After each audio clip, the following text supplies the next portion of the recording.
rate recently because he's just not been able to be played. He's still a really strong operator, and I wouldn't be too surprised if we actually see him get taken out here. Absolutely, and we are heading dive into our first match of the day, first map of the day. Ladies and gentlemen, we're starting with Oregon in the matchup Sleepy Gang against Dead Inside.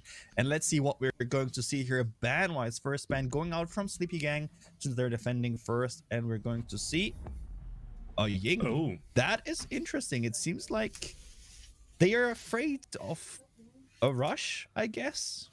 I mean, with the changes, you know, you've only got 4 Wamai discs. With the ADSs, you get 1 zap per ADS every 10 seconds. Ying and Fuse are actually both incredibly powerful at the moment. They can clear out all of that utility and allow for a push on in.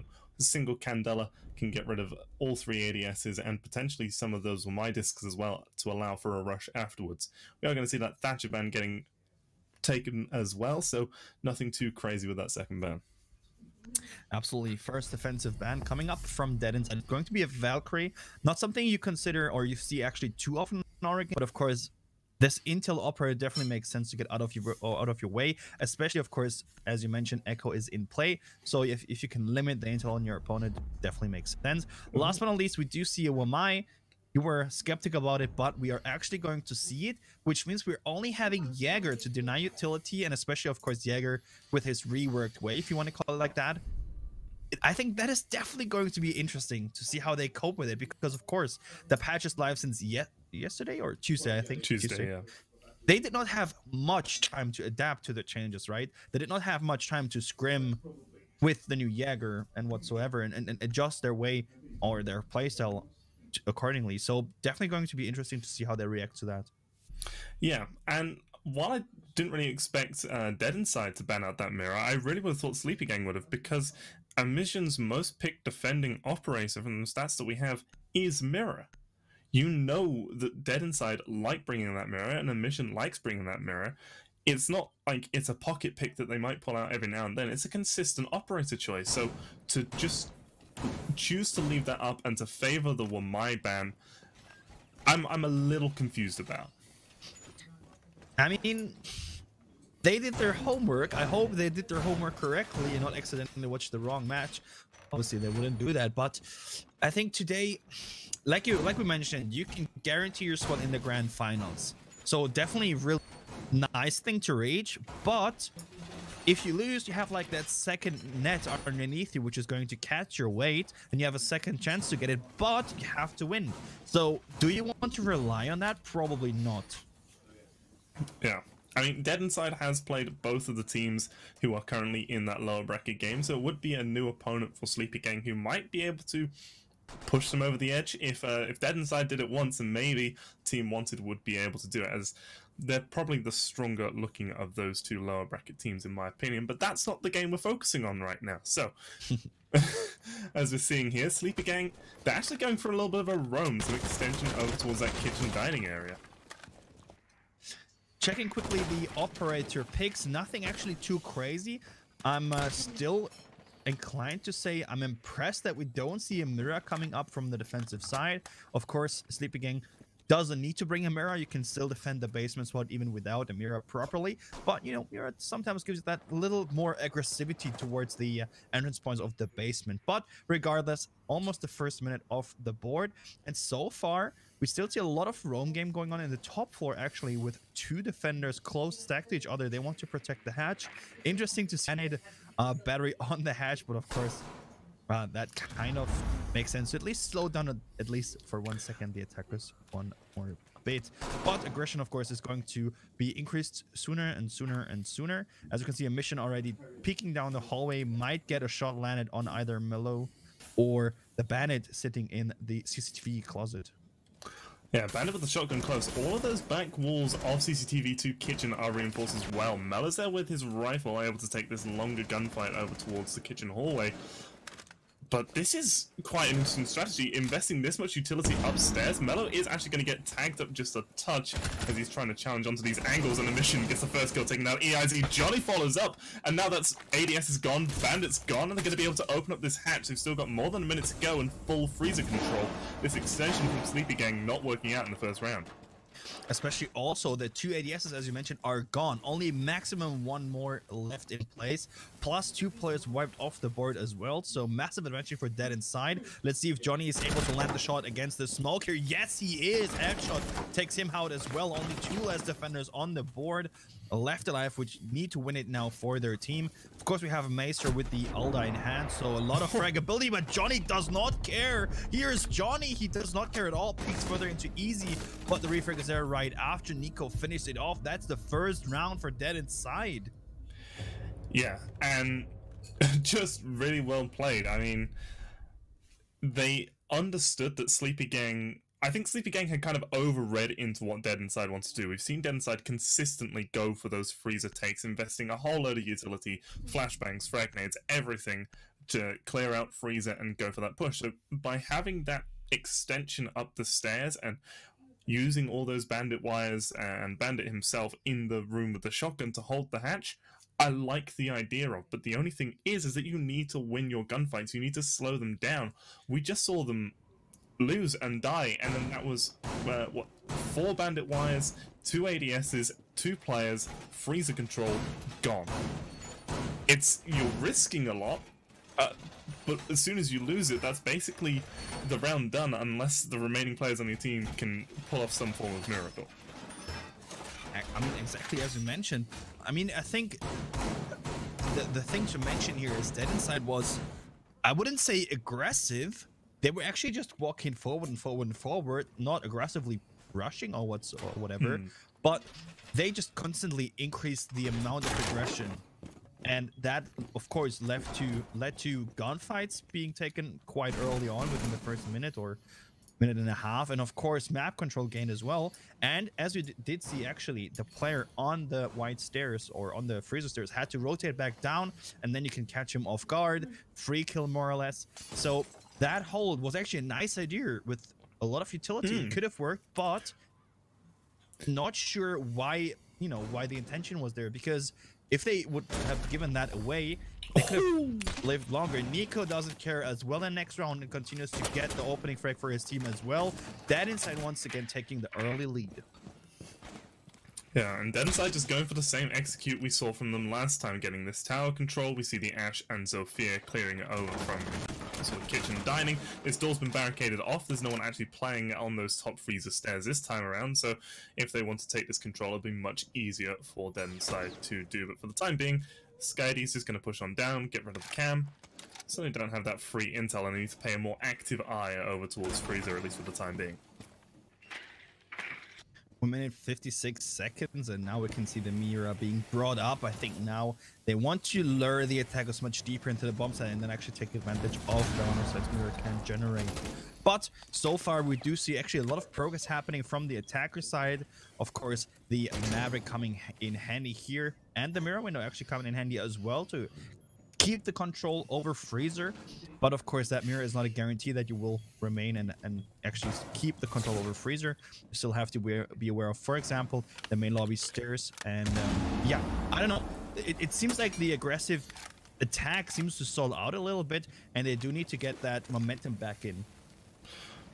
Yeah, as we're seeing Johnny starting to push on down these stairs, he goes to throw out one of those Salmos, but I believe it gets caught by a bandit wire explosion, not actually catching out that bandit wire that is on, or the cage charge that is on that window. As a mission challenging down the main stairs, going to fire in an impact to get rid of the Goyo shield that was protecting the hallway.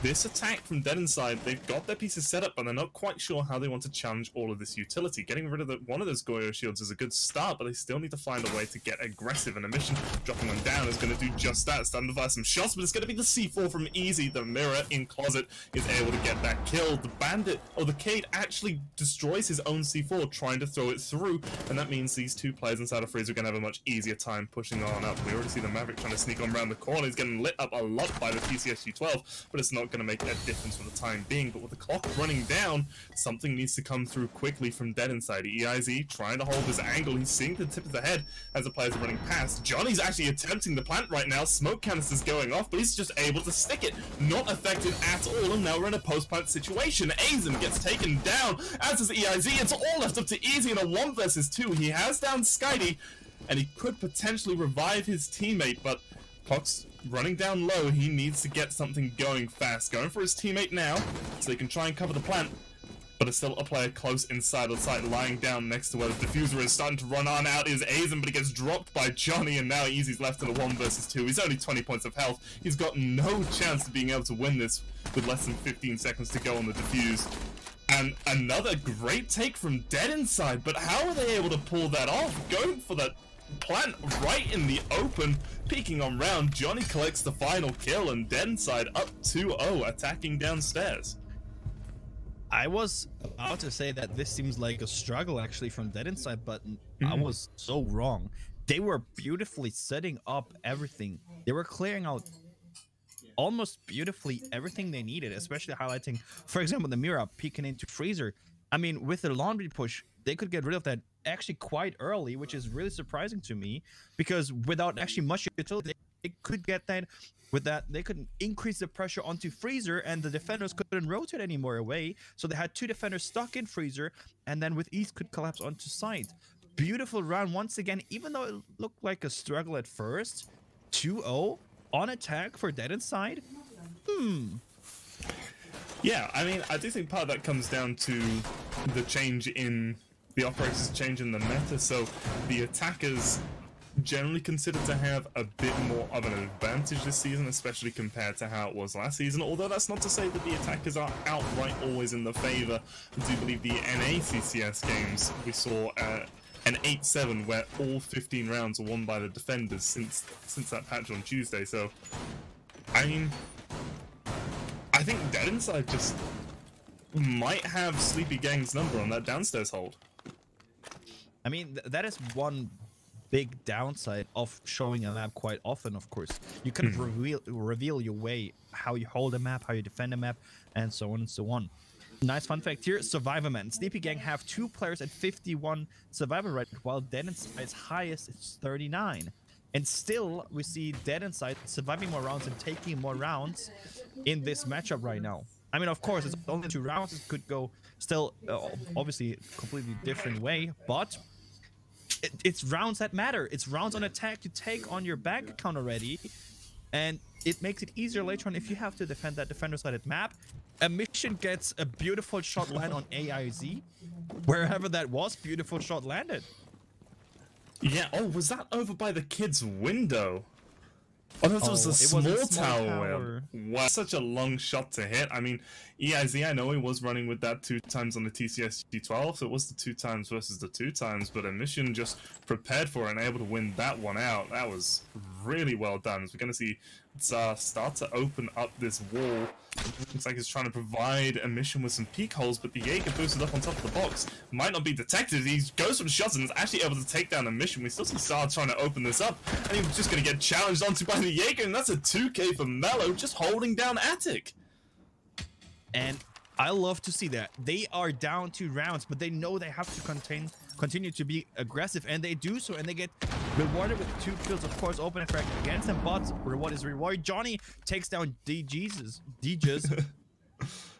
Okay, what was that? Anyways, tie once again man count wise, and the attackers can now more or less get into master leverage with their control. Yeah, but they didn't fully establish that downstairs presence, so they weren't able to force Easy out of his position, meaning that one of those Selmas, I think, actually got wasted and they had to throw another one down, or did it go successfully without the impact trick? I can't quite tell. It looks like they do have enough room for a vault hole now, though, and oh, Mellow with a 3K on the round. Johnny not able to win that gunfight. Diffuser has been recovered, but Skyty's going to fall to Mellow as well, and he's on for the ace. It's just a Nomad left up, and she's trying to challenge him for the time being. Nico going to back on up. There's still 40 seconds to try and play with, but this is 1 versus 3, and Jaeger's absolutely out of his mind. Mellow with the ace in round number 3. That... Where has that been earlier on? Mellow finally awake, showing us what Sleepy Gang is able to pull off when they need to. And once again, I want to highlight that aggressivity at the right moment. Keeping the control over Attic is super hard and also super important. But no one actually right now thinks that you're going to play that aggressive. I mean, most teams just give up on that. They just want to, you know, burn some utility of the attackers and completely give up on that and more or less play just behind the shield deeper in Attic. But that gave them the advantage to work with the round. They completely shut down the push from Attic, so the attackers have to get creative and, you know, come from a different way and then struggle there and so on and so on. So massive advantage and massive win in the small doses already there. Yeah, and I think sort of, as you were saying, that aggression, that sort of unexpected aggression is what the defenders really need to capitalize on. The ADSs aren't as numerous. You can't deny as much utility with them. You have to find other ways to challenge those attackers, and I think at least in the short term, being extra aggressive as a defender, taking up those positions that they might not expect, could be the way forward. That is, of course, correct. And I think we have two stories going on here. One thing is, of course, the teams preparing against each other, but you also have to take into account that you did see something from your opponents, but are they going to reproduce that and just call it did? Probably not, and especially since they're now in need to switch up, because Jäger does not work in the same way as before. You have to get more creative, right? Yeah, I don't like this though from Aizen. So he knows that okay, so NiKo didn't go for the challenge. I was going to say, they know that the Nomad normally just comes on in through that doorway, places down 2 air jabs, and then the rest of the execute starts to come on through after they've secured that big tower control. Aizen tried to read into that, and as the smoke trying to get aggressive over by those back tower stairs, I was very worried that if he'd lost his life there, that could have been disastrous for the round. But what else might be disastrous is NiKo losing half of his health due to a breaching charge going off behind him. A bit of miscommunication then. Now Nomad's down to 50 HP without seeing an opponent. Gunfight loss here as NiKo takes, as you mentioned, a lot of HP damage, but you should highlight they took damage in their way of taking top floor control, so they don't have that certainty, that aggressivity left, especially not on, of course, this operator, to just blatantly push down bomb site as they might want to do. So even if you just get the attackers low on HP, you might have something won later on, even though it doesn't seem like a win for now. Once again, Maverick, of course, comes in very handy, especially for hatches. Kate, of course, is in play, so you want to get them open. And how you do that, you bring your Maverick. You have to be aware, though, that, of course, C-Force might fly your way, or, you know, whatever comes flying towards you, Impact Nades or whatsoever. Yeah, I'm a little confused as to why we're seeing such dedication to the ace, though, coming through from Johnny. The changes to Hibana has made her really strong, being able to switch up how many pellets you want to put down. You know, you'll be able to get those hatches and use it in a more creative way to open up walls and lines of sight, but instead we're seeing the stick on the ace, and I don't know if that's necessarily the right use of utility. You do also get those smokes, which is really helpful, and the AK-12 is probably statistically, I think, the best gun in the game, so I can see a lot of reasons why you want the ace, but in terms of just sheer utility and being able to open the walls as a hard breacher, I think Hibana at the moment is currently in a better state. Correct, and Skinny kind of missing a chance to fight against Aizen, who was aggressively peeking into blue, just shutting down that even more. And he continues actually to stay in blue with 18 seconds left on the clock. The attackers are definitely running out of time. They have to push into squeeze points now, or die whenever they can push in. Mello finds one, but 2 refrags from Skinny. Kazar finds one as well. Refrag is there as well onto Skinny. NiKo finds one as well. What is going on? It's up to Deezus, and he finds it. He's getting shut down as well. NiKo, I got my story. You're on 50 HP. You probably won't just push it, and you do that? Okay, so there was 15 seconds left to go. Sleepy Gang, all 5 players left up. 1 player on the side of Dead Inside is down to 50 HP. And then Sleepy Gang lose the round? Dead Inside just walking on in through all these choke points, tightly contested at angles, and just able to win those gunfights. Skitty doing absolute work inside of blue by that elbow position, being able to collect 2 kills and just cracking the site wide open to allow everyone else to push on in. But Sleepy Gang, you cannot let that happen when it's that close. And that close to the end of the round, that's really one that you've got to win as a defender, sir. Absolutely. I mean, you had time definitely on your side. You just had to wait, actually. 15 seconds, not more. And you, like, I'm trying to create that in my mind, how you could lose that, because you know there's only 3 ways the attackers can push in. You know, blue, you know, the kill box, and you know, of course, the hallway, the laundry hallway. And I don't know how all the gunfights have been lost so without any problems, so consistently, that Dead Inside came out on top so beautifully and so without any problem. I mean, as you know, our beautiful producer just put in chat, 20-second meta. I think that is the perfect example for that. Yeah, it's quite surprising that we're still seeing the 20-second meta, because the defenders don't have as much utility denial. But I mean, Brimstone just pointed it out for us there as well in chat, that the opening kill took place at the 10-second mark. There was 10 seconds left in the round before the first player died, and Dead Inside just completely wiped the floor with Sleepy Gang. Exactly. And just to get the rules straight, what are we going to see and which operators are we going to see? So Zero is still in quarantine for the rest of the season, just to make it, you know, more fair, that you don't just come up with a new operator, mix up everything. But we do have Echo enabled. Of course, every new operator released now is also banned as per default, but like I said, Echo is released, so you can pick Echo. I'm surprised that we didn't see an Echo yet. Kind of indicates how set up the teams are already without playing Echo. They don't need Echo anymore. They adjusted their way around it. Ooh. Yeah, there has been a change to the Echo as well, so when you deploy his gadget onto a ceiling, it's no longer invisible. It will be able to be seen by the by everyone, but I'm easy steady on that. I thought he still had the C4 out, backing. He's got it positioned right on the hatch, waiting for it to pop at the last second.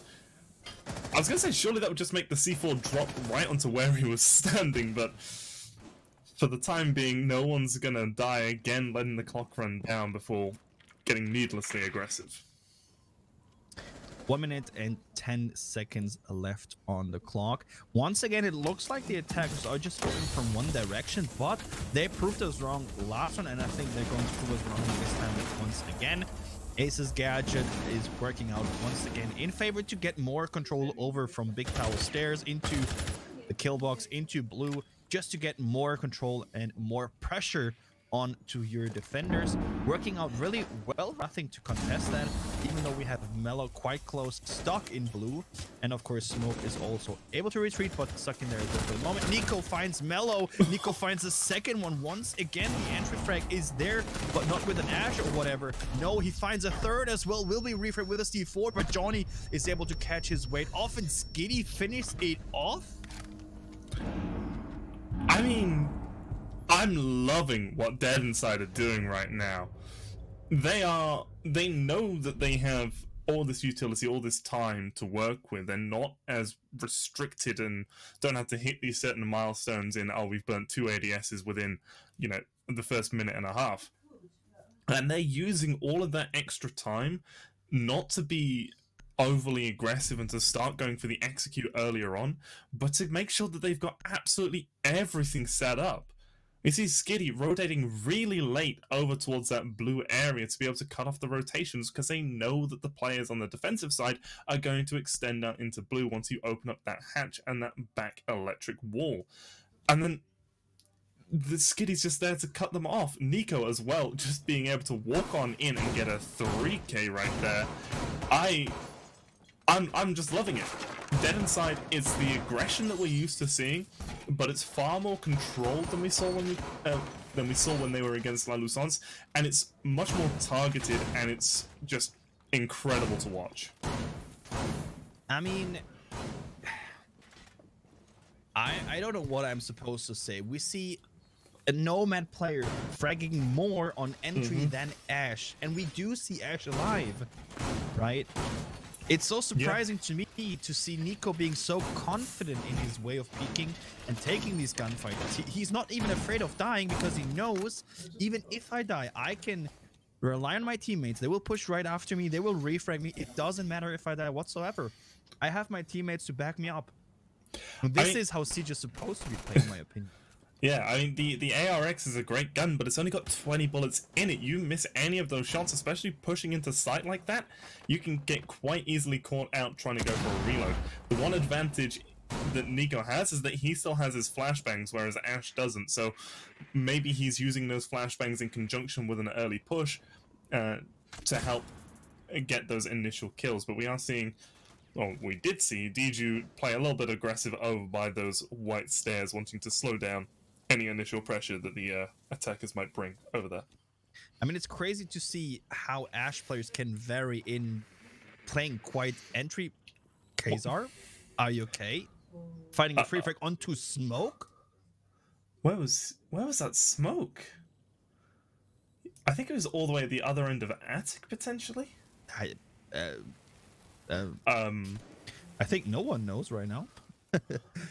Good to know that the opening frag once again is there for Dead Inside and especially smoke. Do I need to say more than smoke off the board? I think we all know what that means for later on. But the point I wanted to make actually was, it's crazy to see how different you can see Ash players play. For example, one friend of mine, Matt, he loves to play quite aggressive. Then, I mean, a lot of people love to play active, but we also do see people playing her quite, you know, quite slowly, quite gentle, if you want to say, but increase the amount of aggressivity when needed, which is quite late on, and then just go for a rush into side, and it works most of the times. So even though you think of Ash being a blatant rush operator, it's not always the case, as we right now see. And Johnny walks in with the diffuser in hand, probably could actually get it down if he got the cover. And yes, he got the cover. Emission gets EIZ. Mellow gets Kazar in refrag, though.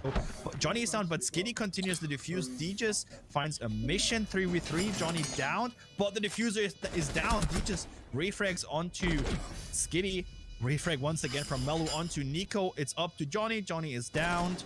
If they notice that, they should have an easy time. Yes, yeah. And there you go. Not being overly aggressive, just in case Johnny was still up, but I mean, I think that smoke might have been peeking over by the kids' window. That seems to be the only place where that could have happened. I had no idea where that smoke died, but Sleepy Gang, despite losing that opening player, was still able to hold onto the site quite effectively. They weren't forced off of their own game much, if at all. We still saw DJU downstairs at the end, and the rest of the players were able to still maintain strong defensive positions, sort of extended away from kids. The plan that they went for was pretty safe. You've got a lot of that metal bed frame covering most of the angles that the defenders want to shoot you from. But then once you're there, there's not a lot of room for you to move out of it. It's very easy to get trapped behind that spot.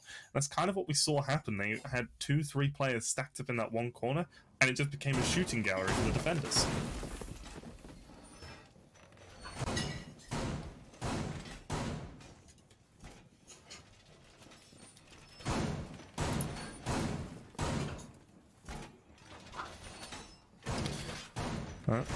As we're seeing the halves switch, Dead Inside are now going to be going onto the defense. They are picking up that downstairs bomb site. And, well, Emission, he's going to be bringing out that Mozzie. I was talking about this a couple days ago, actually, that with these new changes, I wouldn't be too surprised if we see a return of that Mute Mozzie era. Of course, it could be the case. But what the question I'm liking to answer right now is Dead Inside. Taking 4 rounds in attack now, are they just insanely strong and well prepared for today's match? Or is actually Jaeger and the rework of Jaeger one main factor of the defensive side not being as strong as we used to see them? I mean, you can't... we could talk about it all day and we still wouldn't be... understating how important that Jaeger is and how important that Jaeger nerf is to the success of the attackers, but I mean, that's definitely going to make things a little bit easier for Sleepy Gang, as getting Emission off the board nice and early on. That's a Mozzie, so those drones, if they are caught, aren't going to be running away from you, and that's also a C4 gone, which is a whole lot of utility for Dead Inside to lose within the first minute.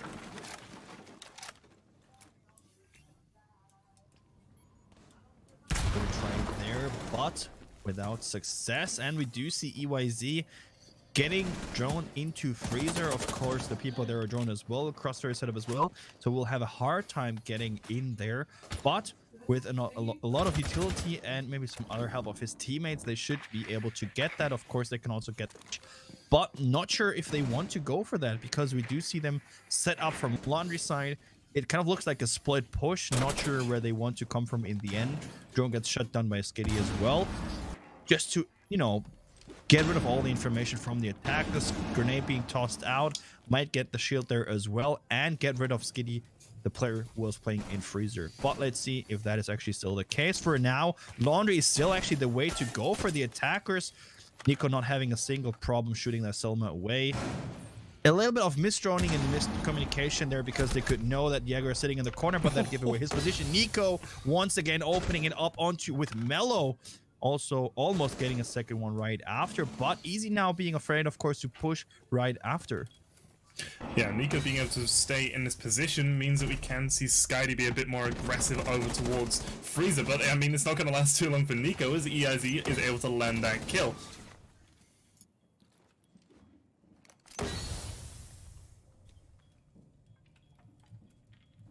I can take over, no problem. Smoke canisters popping off to delay the push, but D just has to push into the Goyo, not landing the shot. He remains alive, gets help as well, actually, from Johnny. Freezer push denied, main lobby push, and then Laundry push denied as well, as Easy gets down. It's all up to Aizen, who has to now take care of it all alone. Gets his teammates, so again, a 2v1 situation, 2v3 situation, actually 3v1 situation, as the kill could be confirmed. And Easy gets taken out as well by Kaiser. Dead Inside just takes one more round, bringing us with a 5-2. I am now back, so I was able to catch the explosive end there, and I mean, just Dead Inside, I can't quite put into words just how effective they're being right now. And two of their star players, Xar and Emission, are right at the bottom of the scoreboard. They're not having to rely on these players who consistently have been their carries there. You know, Emission's got one of the highest KDs in the entire league right now. He's got 51 kills to 38 throughout the whole season. And now he's currently going 3-5, and we're seeing Dead Inside just do absolute work on Sleepy Gang. Absolutely. But this once again proves one big point for me. You have your main thrusters, right? If we're considering this to be a plane, your team is a plane. You have your main thrusters, but you still have that little thrusters which can, you know, take off the weight from the entire plane whenever needed. And this is something I would like to highlight. We have incredible players on each of those teams, but it's the whole composition of the team which makes it even better, and of course is in the end the sort of magic, the recipe behind the wins.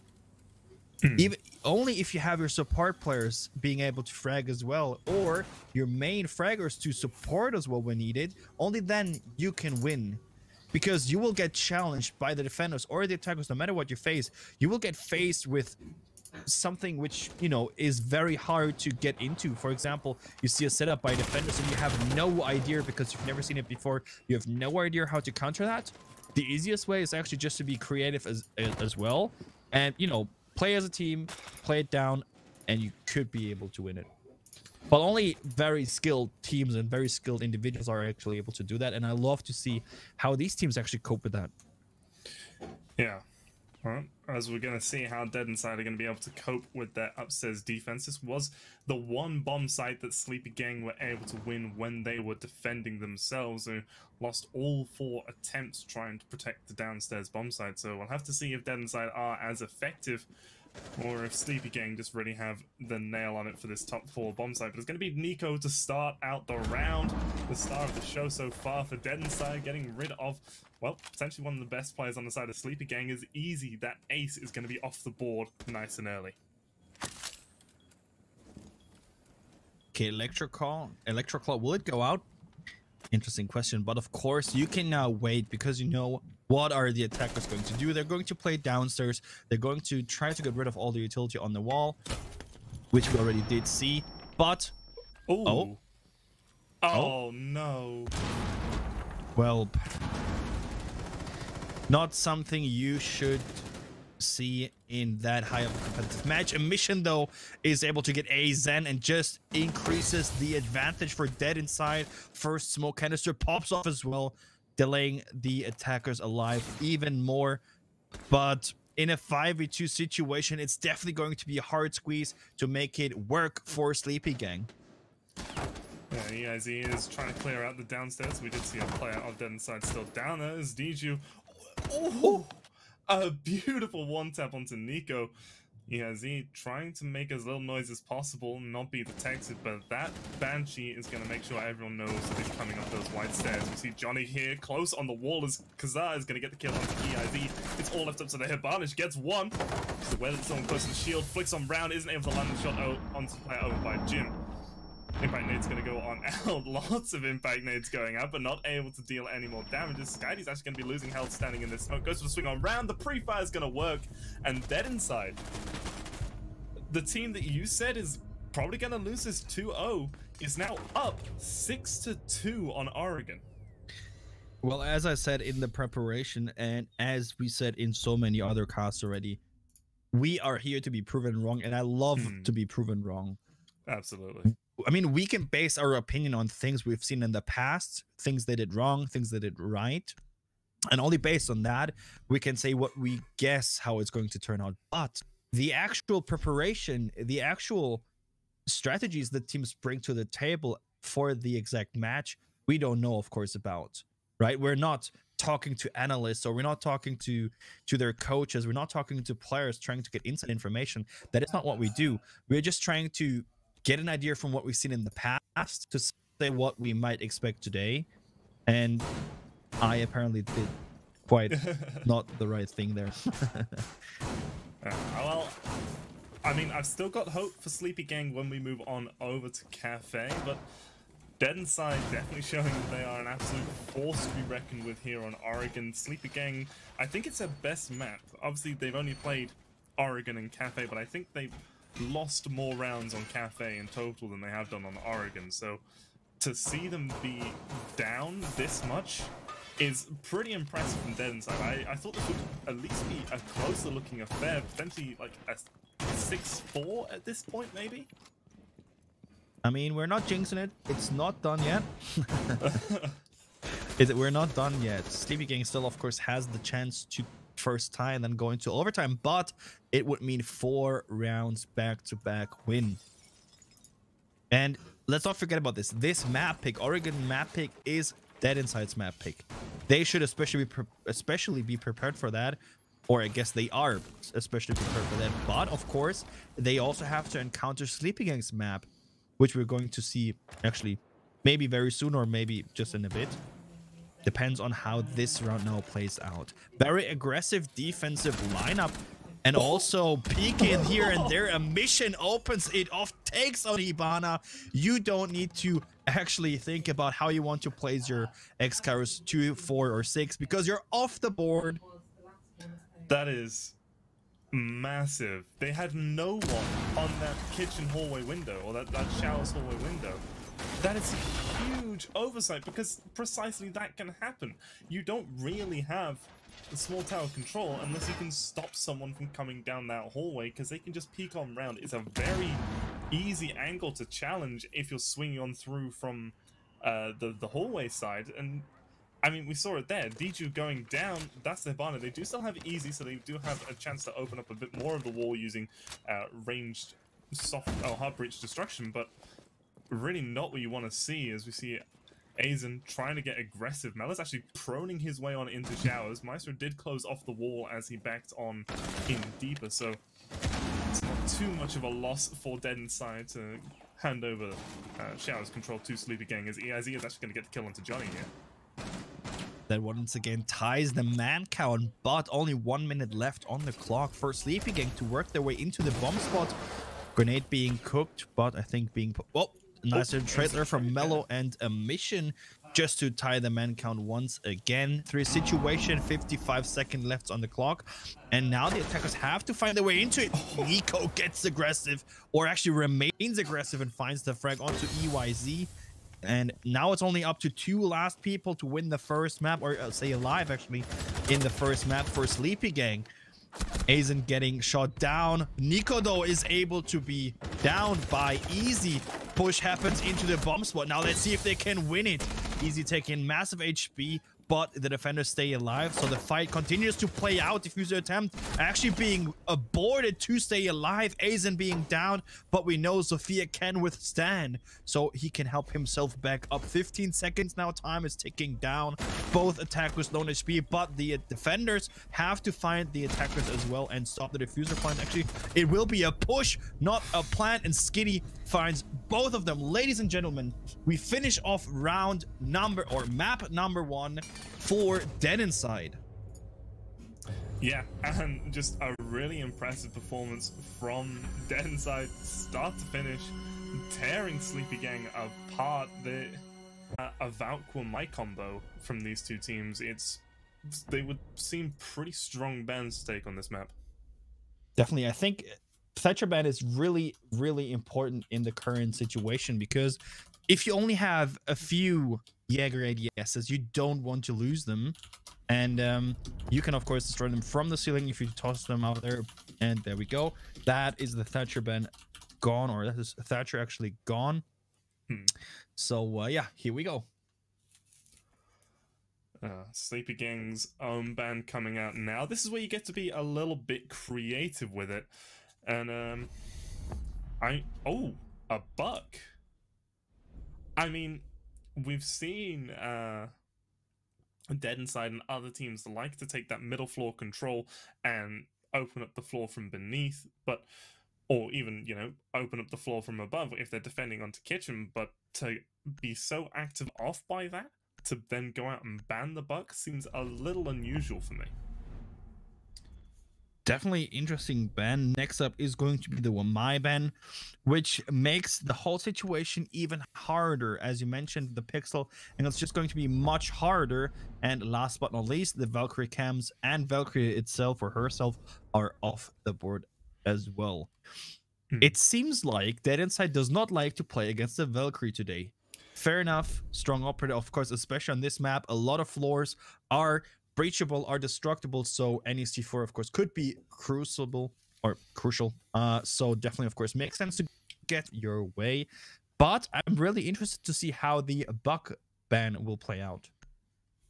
Yeah, and sort of the Sleepy Gang back on Oregon banned out the Ying, a little unorthodox there, but I mean, this is quite literally the map where Ying smoke push is still very effective. If you're on that top floor, you throw down flashbangs, throw down smokes, ying it all up, and then you can go for a plant directly underneath the hatch. It's still a very strong strategy to use. And with Ying being left up, I would like to see it, just sort of for a memory of, you know, the old days of Siege, but I don't think we'll actually see that come through. I mean, it's really interesting to see these teams now adapt to the I mean, I'm speaking of a new meta. I think we can agree that it is sort of, or it might influence the meta quite heavily, right? Yeah. Though I'm speaking of new meta, and there is new meta, right? I mean, the thing is, we do see maybe these teams play with these operator changes for the first time.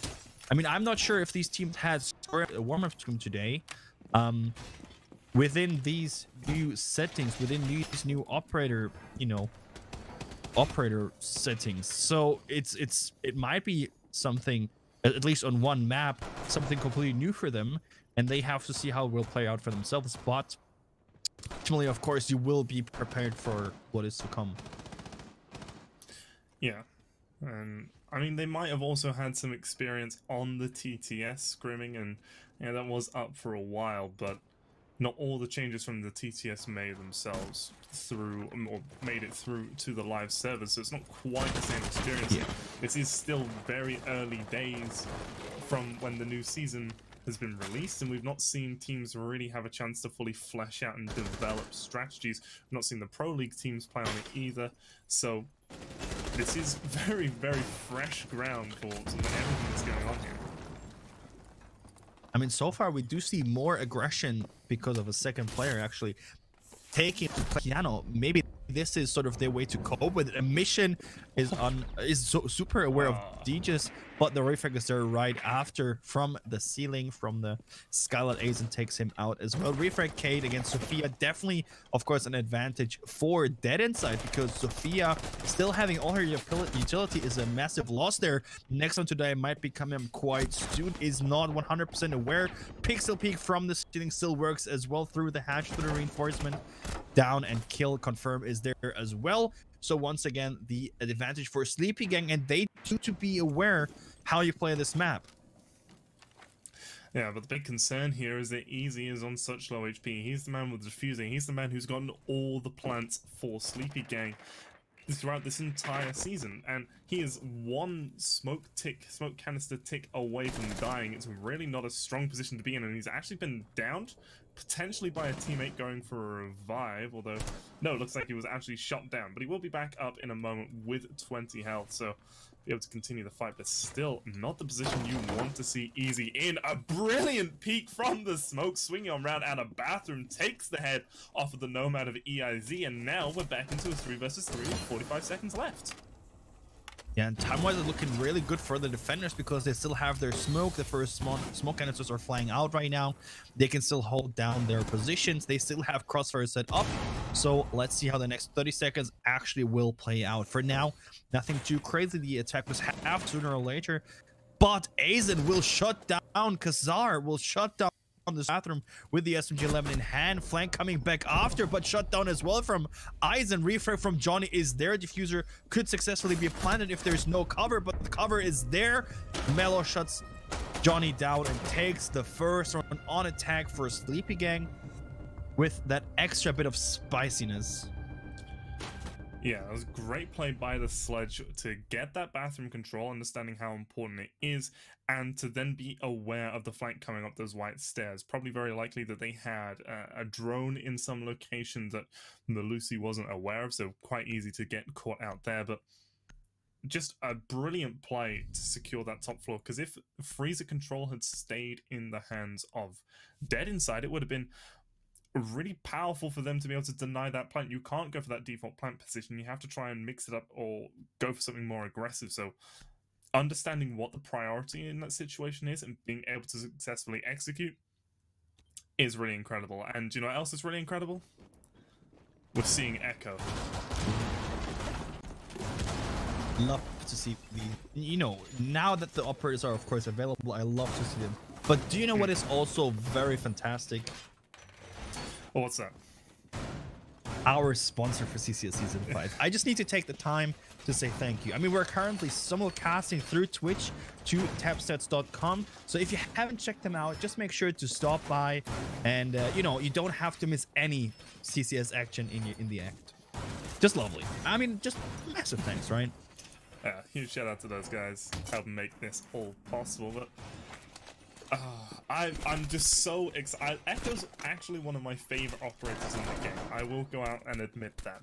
And then I think I need to say sorry for all the people out there who are not giving you any chance to play him in ranked matches. I know, and I mean the changes to his drones, whereby when they're stuck on the ceilings now, they're no longer invisible, does make it much more difficult to be successful as an Echo player. They're incredibly easy to spot out now. A lot of the old strategies aren't going to work. But these guys, they're just a cut above the rest of us, and I'm sure they've already got some very spicy Echo strategies lined up. And I really want to see how well Johnny can play it this round, because Echo, again, really powerful operator, really good at that late round plant denial. Yeah, I'm just... it's been now so you just long. have to hide them all, right? Yeah. And Mellow does not hide his skill to get frags and shuts down Nico, takes the opening frag kind of with ease, rappelling on the window, and the next one is following up just right after as well. And Nico and Emission going down. Nico basically the hero back on map 1. Emission one of the most consistent fragging players throughout the whole league. We do still have Tsar left up, and he's more than likely going to be able to do a lot of work for his team, but this inevitable push coming through from Sleepy Gang is already starting to build up momentum to a point where Tsar's already having to use those smoke canisters. Malo losing quite a bit of HP as EIZ is actually going to get the kill onto Skitty. Now with a minute 30 to go, it's a 2 versus 5. Dead Inside not doing a good job for the time being. Johnny is going to pull it back just a little bit as he gets the kill onto the Zofia, who's trying to push on through. Those Echo Cams still providing valuable information. No IQ is available for the attackers at the moment to be able to spot them at range, and all 4 attackers over by this piano area are going to want to start to push on through easy. Actually, out of Selmas won't be able to open up that single wall, as the fragments have been used as well to help clear it out. Oof. Oh, I didn't even see how Nomad got down. Exactly. This gang is able to pull this off, but 2 of their players have been downed, so it was actually in the end a 2v2 situation. But of course, win is a win. Beautifully played there. And yeah, I just like to highlight how nice, how well. I have no words for this. Where was the Sleepy Gang performance earlier? Because now they're showing me a performance on attack which is perfect. I mean, technically you can describe this as almost perfect. I think at this point, judging by just the stark difference between map 1 and map 2, they must have had like their little brothers playing at their computers for that first map back on Oregon, because there's no way this is the same team. Just like you say, they're playing so much better here on map number 2 already, just through these first 2 rounds. I mean, maybe they are just keeping up the meme of being a sleepy gang, you know, being sleepy throughout the first match, just to be crushing the opponent on the second and the third one. I mean, who knows? But this is... Yeah, sorry. No, that's... I mean... I just think that this is something I would have loved to see earlier. Even though you don't win the first map, just showing your presence more than we did see them show is setting up your mood and also your opponent's safetiness. Because if your opponent is going to win quite heavily on the first map, they're going to be quite confident heading into the second map. They're quite afraid of nothing. They are just, you know, peeking and everything because they know they can win. But if you let them win with like a, I don't know, 8-7, then it's a different story. And you know, from 0 to hero, little side note here, Aizen had 0 kills in the entire first map and now has opened up with a 3k on Cafe. So it seems like he, you know, got his little brother rid of his PC. Yeah. Just took a second there to look at some stats, and actually Dead Inside was so much stronger when they were attacking on Cafe versus Wanted. Now this wasn't back on the old season, the old build, so I mean, I wouldn't be too surprised if we see a sort of similar effect going on here. They were able to win 6 rounds on their attack and only 2 on their defense. So I mean, I still think Dead Inside, when the side switch, is going to be able to come out and be so much more effective. This is a pretty attacker favored. I wouldn't go as far to say attacker sided, but the attackers are much more favored than they have been in the past. Yeah. A meta at the moment, especially with these early days. So I wouldn't be too surprised if we see a little bit of a Dead Inside comeback later on down the line. I mean, the thing is, all the statistics we have are based on older, you know, on older game versions. So we have no idea basically how these changes are going to affect the meta. We can just make our assumptions, but it might actually shift the meta from more defender-sided to more attacker-sided on some maps. Maybe on some maps more heavier than on others, but it doesn't matter because it might get some maps completely differently played. Yeah. Still early days in seeing how these maps can be played, and the feet not actually being hit. I thought for sure one of those shots would have landed, but no, Aizen not able to collect any damage there. And actually is going to run away from the C4, won't deal any damage to him either, as we're seeing Sleepy Gang set themselves up into pretty strong positions. Again, not wanting to get too aggressive, getting everything sorted, all the little pieces in place before they want to go for that big execute. Smoke's going to help Mello push on down these white stairs to assist in clearing out VIP, but he's not ready for Zara's position, and that's going to be the Ash losing her line. Easy is going to get one back before Easy is able to trade out that smoke. So 3 versus 4 favor of Sleepy Gang as they've got control over this backside of the map. Nico inside a bakery, going to avoid getting shot by the ace, and it's going to be DG to get down next. Skydie, the pre-fire coming on from Astros, is actually going to give Easy the kill as Skydie falls, but there's only 15 seconds left to go. Something needs to happen. EIZ gets the kill onto Nico, and now it's all left up to Johnny. Boosted up behind Coffee, he's gonna get one, and that's the man with the diffuser. He just needs to stay alive and hold on out for another 5 seconds. He stands up, and EIZ lands the headshot. Sleepy Gang wide awake now, up 3 rounds to nothing. 3-0 on their own map pick. It seems like it's paying off to select your own map. Or playing them second. I mean, just once again, the consistency of aggression is lovely to see. I mean, you got, sorry to say, but you got destroyed on the first map. You could be mentally destroyed as well, but you are not.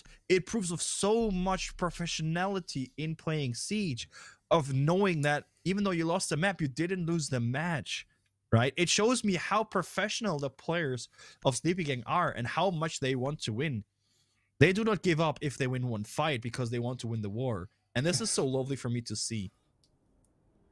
Yeah, and just a completely different look to the Sleepy Gang that we saw even throughout their attacks on Oregon. I mean, they didn't win a single attacking round on Oregon, but they also didn't look close or competitive through those rounds. It did feel like Dead Inside were doing just quite a very simple and easy job of winning those rounds. So just the dominant force the Sleepy Gang have been so far through these first 3 rounds is really impressive and really warming to see, and I wouldn't be too surprised now if we wind up going all the way to Villa, because I don't think Sleepy Gang are going to lose all of this momentum, especially if they get this round here. They'll be up at worst 4-2 through their attacking half, and from there I just see them being able to build on that.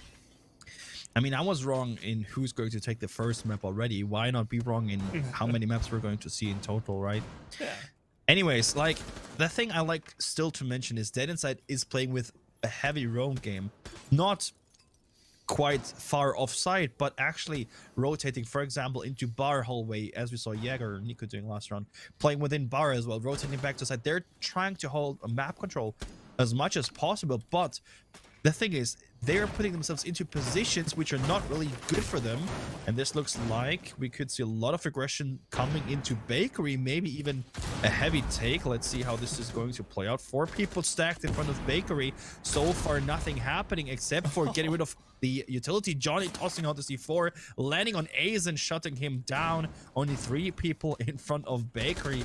At least 1 less to take care of, and 1 even less as Nico shuts him down, drops a diffuser almost in no one's not in front of the car. Now the push has to happen. Nico is still in place, but he's being pushed more or less and shut down as well in a trade, at least a player-wise trade, and that is Bakery control in hands of the attackers, but it took them a lot. Yeah, but this is the aggression that we want to see from Dead Inside. That fight back coming through from the defenders. They are up 4-2, but there's still a lot of time for Sleepy Gang to work with if they want to go for this execute. Mujam is going to slow down the droning for just a little bit, and the mission's position over by the red stairs for the time being might be unknown. Default cam left alive for a long time is going to mean that, well, Dead Inside have a lot of intel, and that ADS, you could hear it. It was placed there for a long time, and still being able to catch out one of those Zofia charges was good job. And now EIZ is trying to push on through this prep hallway, but Emission C4 up above is going to provide an angle that he needs to be worried about. I don't think they're going to be able to pull off this execute if they're just going to focus on going through the single bakery walls. Skydie's close by, he still has a C4 in hand that he can toss on out and get rid of one of those players. We still have Emission roaming around. He's over by the red stairs now, not challenging that hole that he made, but it's going to be Johnny to get the first kill and actually get a trade onto Dijus there right at the end. Just, I mean, it all comes down to how well NiKo was able to hold that bakery. I mean, I actually wouldn't say that. Really? I actually would no, I would not agree, because the thing is, you're correct. He was very well able to take care of the of bakery for most of the time, but in my opinion, it was sort of the wrong action to stack bakery with 4 guys. I mean, you attacked top floor, cleared it thoroughly, got control over the freezer wall, and from there on pushed into side, and that worked. Why would you decide different now? Yeah, I'd have to agree. Sleepy Gang choosing to go for that bakery take probably wasn't the best play that they could have chosen, but then to sort of counter that, if we hadn't seen NiKo be able to pull off such a strong hold as he did by that bakery side, that round still might have gone the way of Sleepy Gang. So correct, I still want to give my props to the Jaeger on that one. True, absolutely. I mean, there's no doubt that that was a solid hold in bakery. First, draining a lot of time, and of course shutting down 2 people as well. I mean, especially with only 1 ADS, if I'm not mistaken. It's not like he had a shield, Wamai stacked there or anything. He just had 1 ADS and played with it, and, you know, had basically no problem, because as we did see NiKo already play out in the first map, NiKo is more than sure he will win gunfights. And even if he doesn't, he has his teammates catching his weight off as well, and that was where the C4 was coming from. So they were just playing, or starting to play on this map now as a team. 3-1 could still be a 3-3, but Sleepy Gang still looking quite good. And if they decide to go for the right attacks, you know, might go even more in their favor. Absolutely. Absolutely, but yeah, I do think how NiKo was able to play around the position with only 1 ADS comes down to the new adjustments to the season. You know, a simple flashbang and a nade following up afterwards would have been enough had been able to go for the fight. There's going to be a mission going for the early fight. He gets the kill onto Dijus. That's Zofia going down, but he is immediately traded out by the Nomad of EIZ. I mean, Zofia, with all of her utility left up, is a huge hit to the attacker's mission. Did still have a C4 in the pocket, but I mean, it's not as much utility as a Zofia can bring to a round. Exactly. I mean, especially on this bomb side, the C4 is good, but taking care of all of Sophia's utilities, in my opinion, even better, because you still have the Goyo shields in hand. You still have so much Maester Cams, 2 Maester Cams in place as well, and, you know, long angles to take care of definitely, of course, makes sense. Easy missing his chance to get a free frag, but eventually taking care of it and shutting down Skydie. Mellow shuts down Kazar, peeking him a little bit too aggressively. It seems like the push is working absolutely perfectly. Diffuser is trying to be planted. 3 seconds left to confirm that drop coming down from EYZ, but Johnny is there to catch him. Diffuser is down, but now Trains, there's a player and the ult in hand. Johnny slays through him. It's up to Ash on the window, and no problem whatsoever for Sleepy to go into a 4-1 lead on attack. Yeah, and I mean, this position being held by Mellow, you get a lot of really strong angles. Generally, it's a pretty difficult position to hold, because if the defenders even want to run out of bakery or run out the bottom of white stairs, or just peek from the bottom of white stairs, it's really easy to be taken off of that window. But to be able to hold it like that is very impressive. We see EIZ actually on 7 kills right now. A huge performance from him through these first 5 rounds. I mean, yes. Yeah. 4-1. I mean, so far, the thing is, the kills are spread quite evenly on Sleepy Gang's side, but we do see, especially, of course, Johnny popping off on the side of Dead Inside. But I think the thing which we're missing is right now the fragability from all the other players of Dead Inside. I mean, especially NiKo.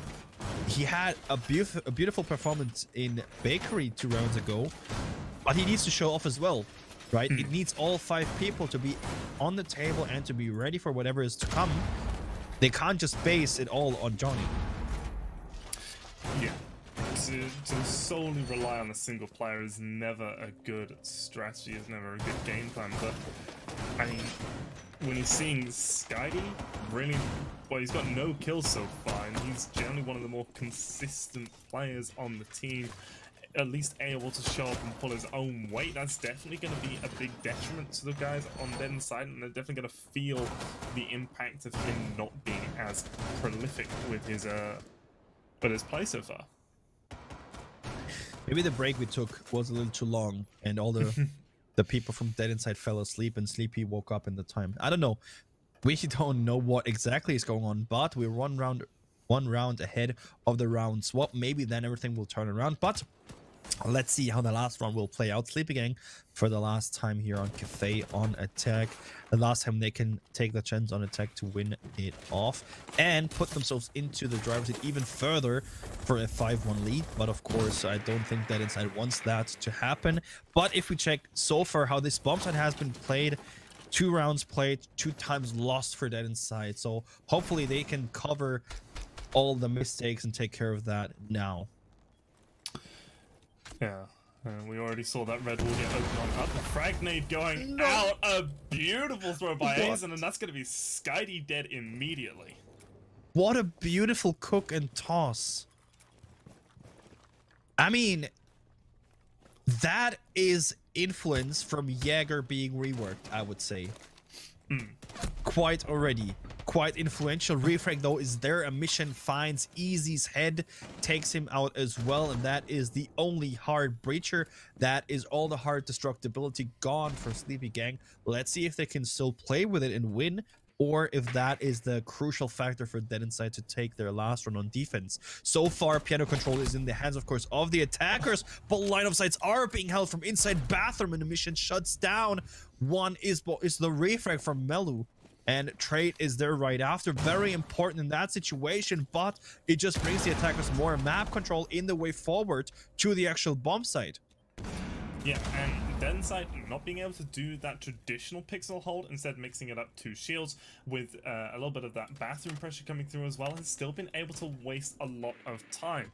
The utility hasn't been as much of an issue, but it's the time that's the key factor. If you run out of time at the end of the round, doesn't matter how many players you got left alive, and well, Dead Inside are going to have one less player left alive after Melo hits a nice shot onto Nico, who swings around, gets the kill onto Johnny. Kazar gets a kill onto Aizen.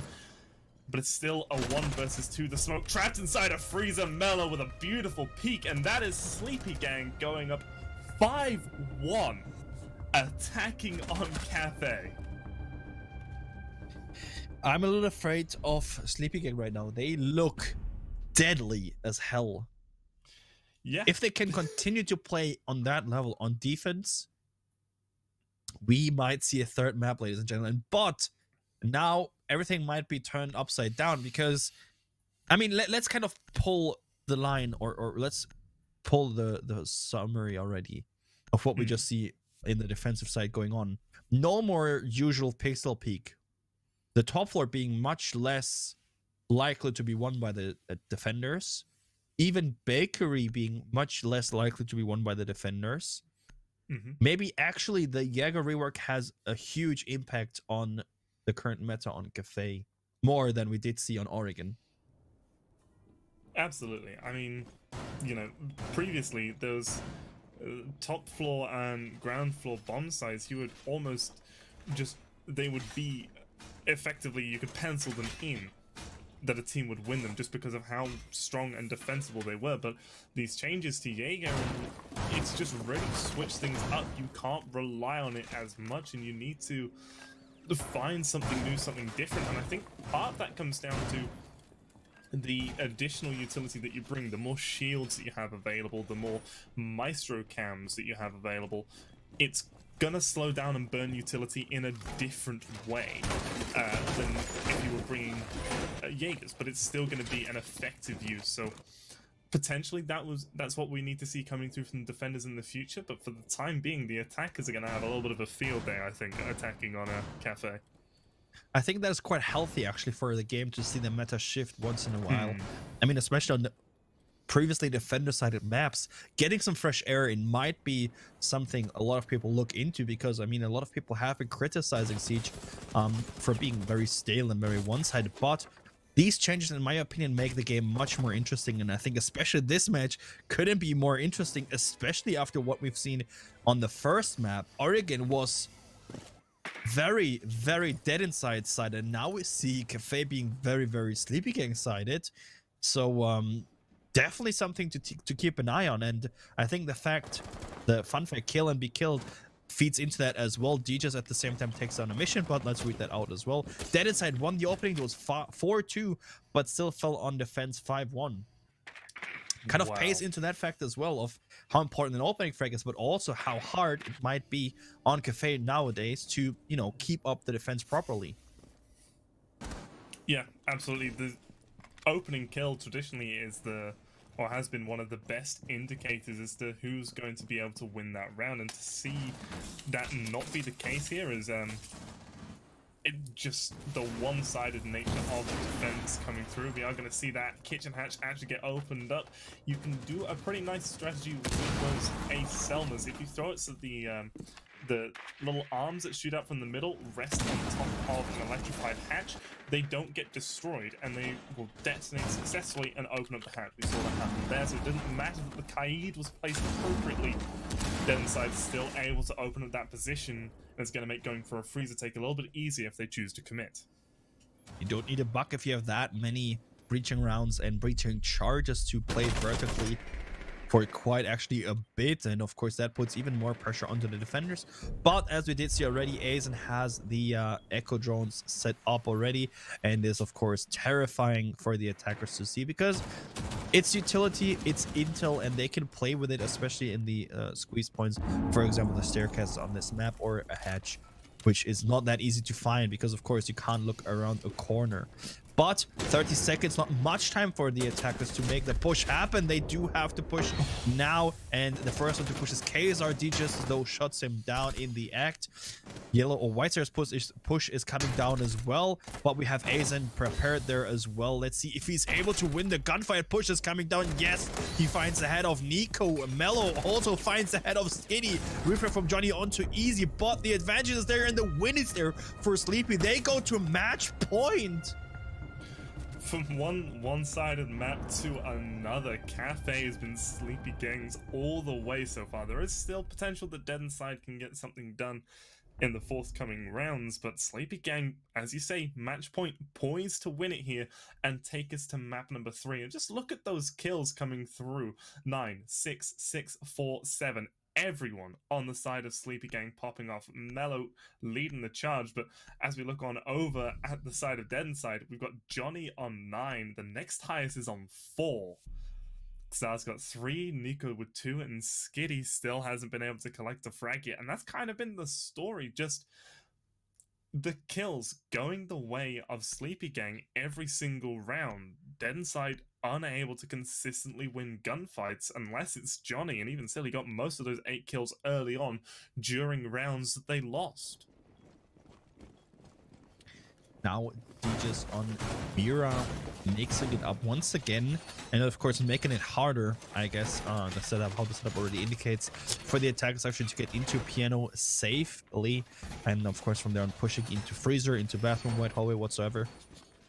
So Mira is something we don't see too often unbanned, but we also don't see it too often working out fully successful, if you'd like to say so. But we know how well Sleepy Gang is able to play with the Mira. So especially the setup we do see already, you know, prepared right now. It looks really good. And the attackers, of course, have massive issues if they want to get into Piano, which will be really hard to get done.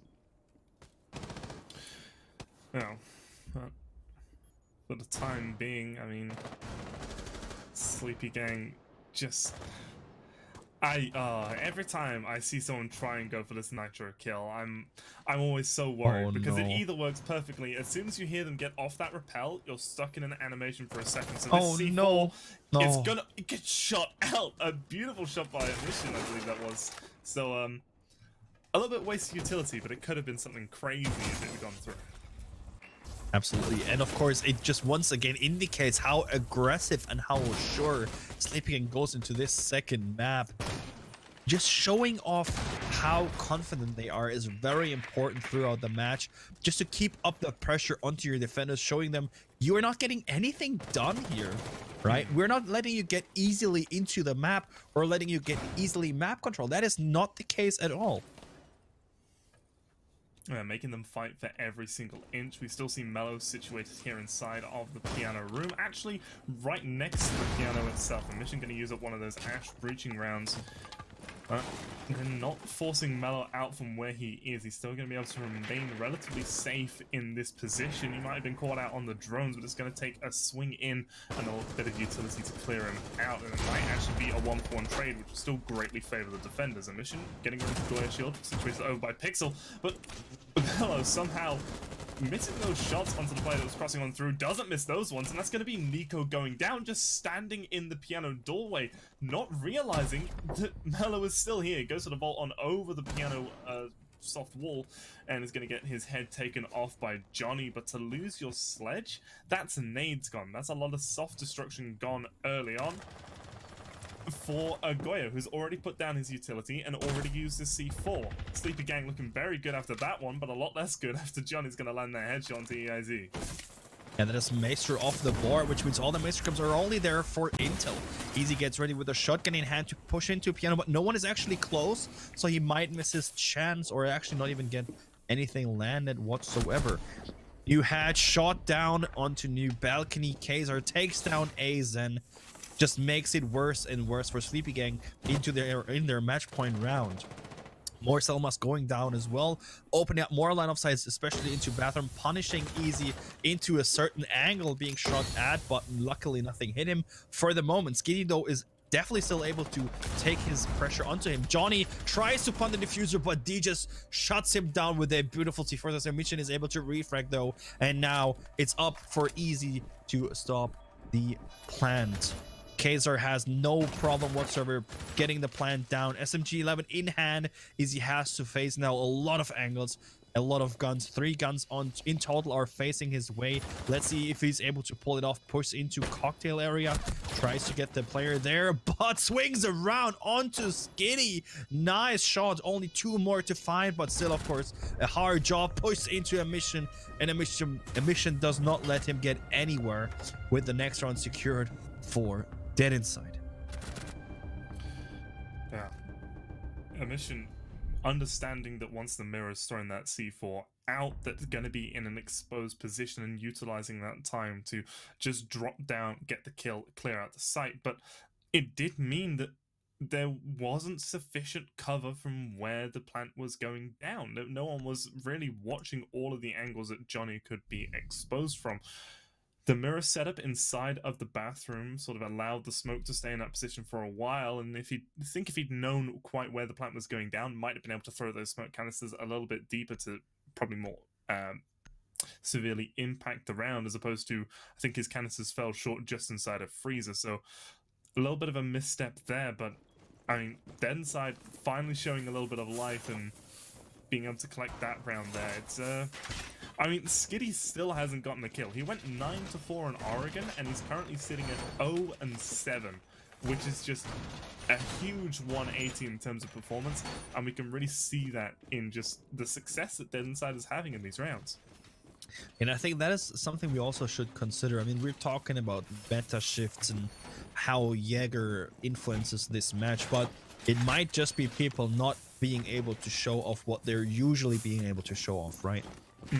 I mean, taking gunfights is something in Siege which, of course, you can work on. You can make it more or less likely to win a gunfight, but you can never guarantee that you win a gunfight. Even if you push into someone and he's looking away, you can still lose the gunfight when he is just, as we saw that around before, flicking onto your head. Siege is still a competitive shooter where it's never a 100 to 0% chance that you win a gunfight. So you need your teammates to be able to, you know, take gunfights as well and win gunfights as well, most importantly. And we did see Dead Inside do that in the first round, in the first map, sorry. But so far they seem to fall asleep, and they definitely need to wake up if they don't want to lose this map or this matchup, because there might be one more map which we're heading into. And then they need to wake up at least latest. Yeah, absolutely. And I mean, Sleepy Gang still in a good position here. They might be able to close it out in this round, as I mean, they're gonna know what to expect from this Dead Inside take. We don't see Mellow in such an exposed position, and he's also held on to his C4 so far through in the round. Actually, no, it's Aizen on the Goyo this time. Mellow's switched on over to Jaeger, so he doesn't even have a C4 to waste throwing up out the hatch. But instead, it's going to be EIZ, the first to fall. A nice shot from Nico is going to be the opening frag for Dead Inside. Yeah, opening frag, and also Maestro off the board. Massive win already, or at least win for Dead Inside.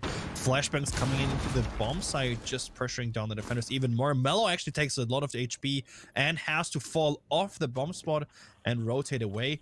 But of course, this now helps him actually, because he could relocate and help his teammates on White Stairs just to hold that down much longer. A little bit more than a minute left, and so far the attackers lineup looks quite good, but we still have the mirror windows in place. We still have that pressure in place, so they can still play with it. On the other side, the attackers have a lot of utility, so they could still destroy the mirror windows, destroy Maestro Chems, and pop Goyo shields, as perfectly just shown.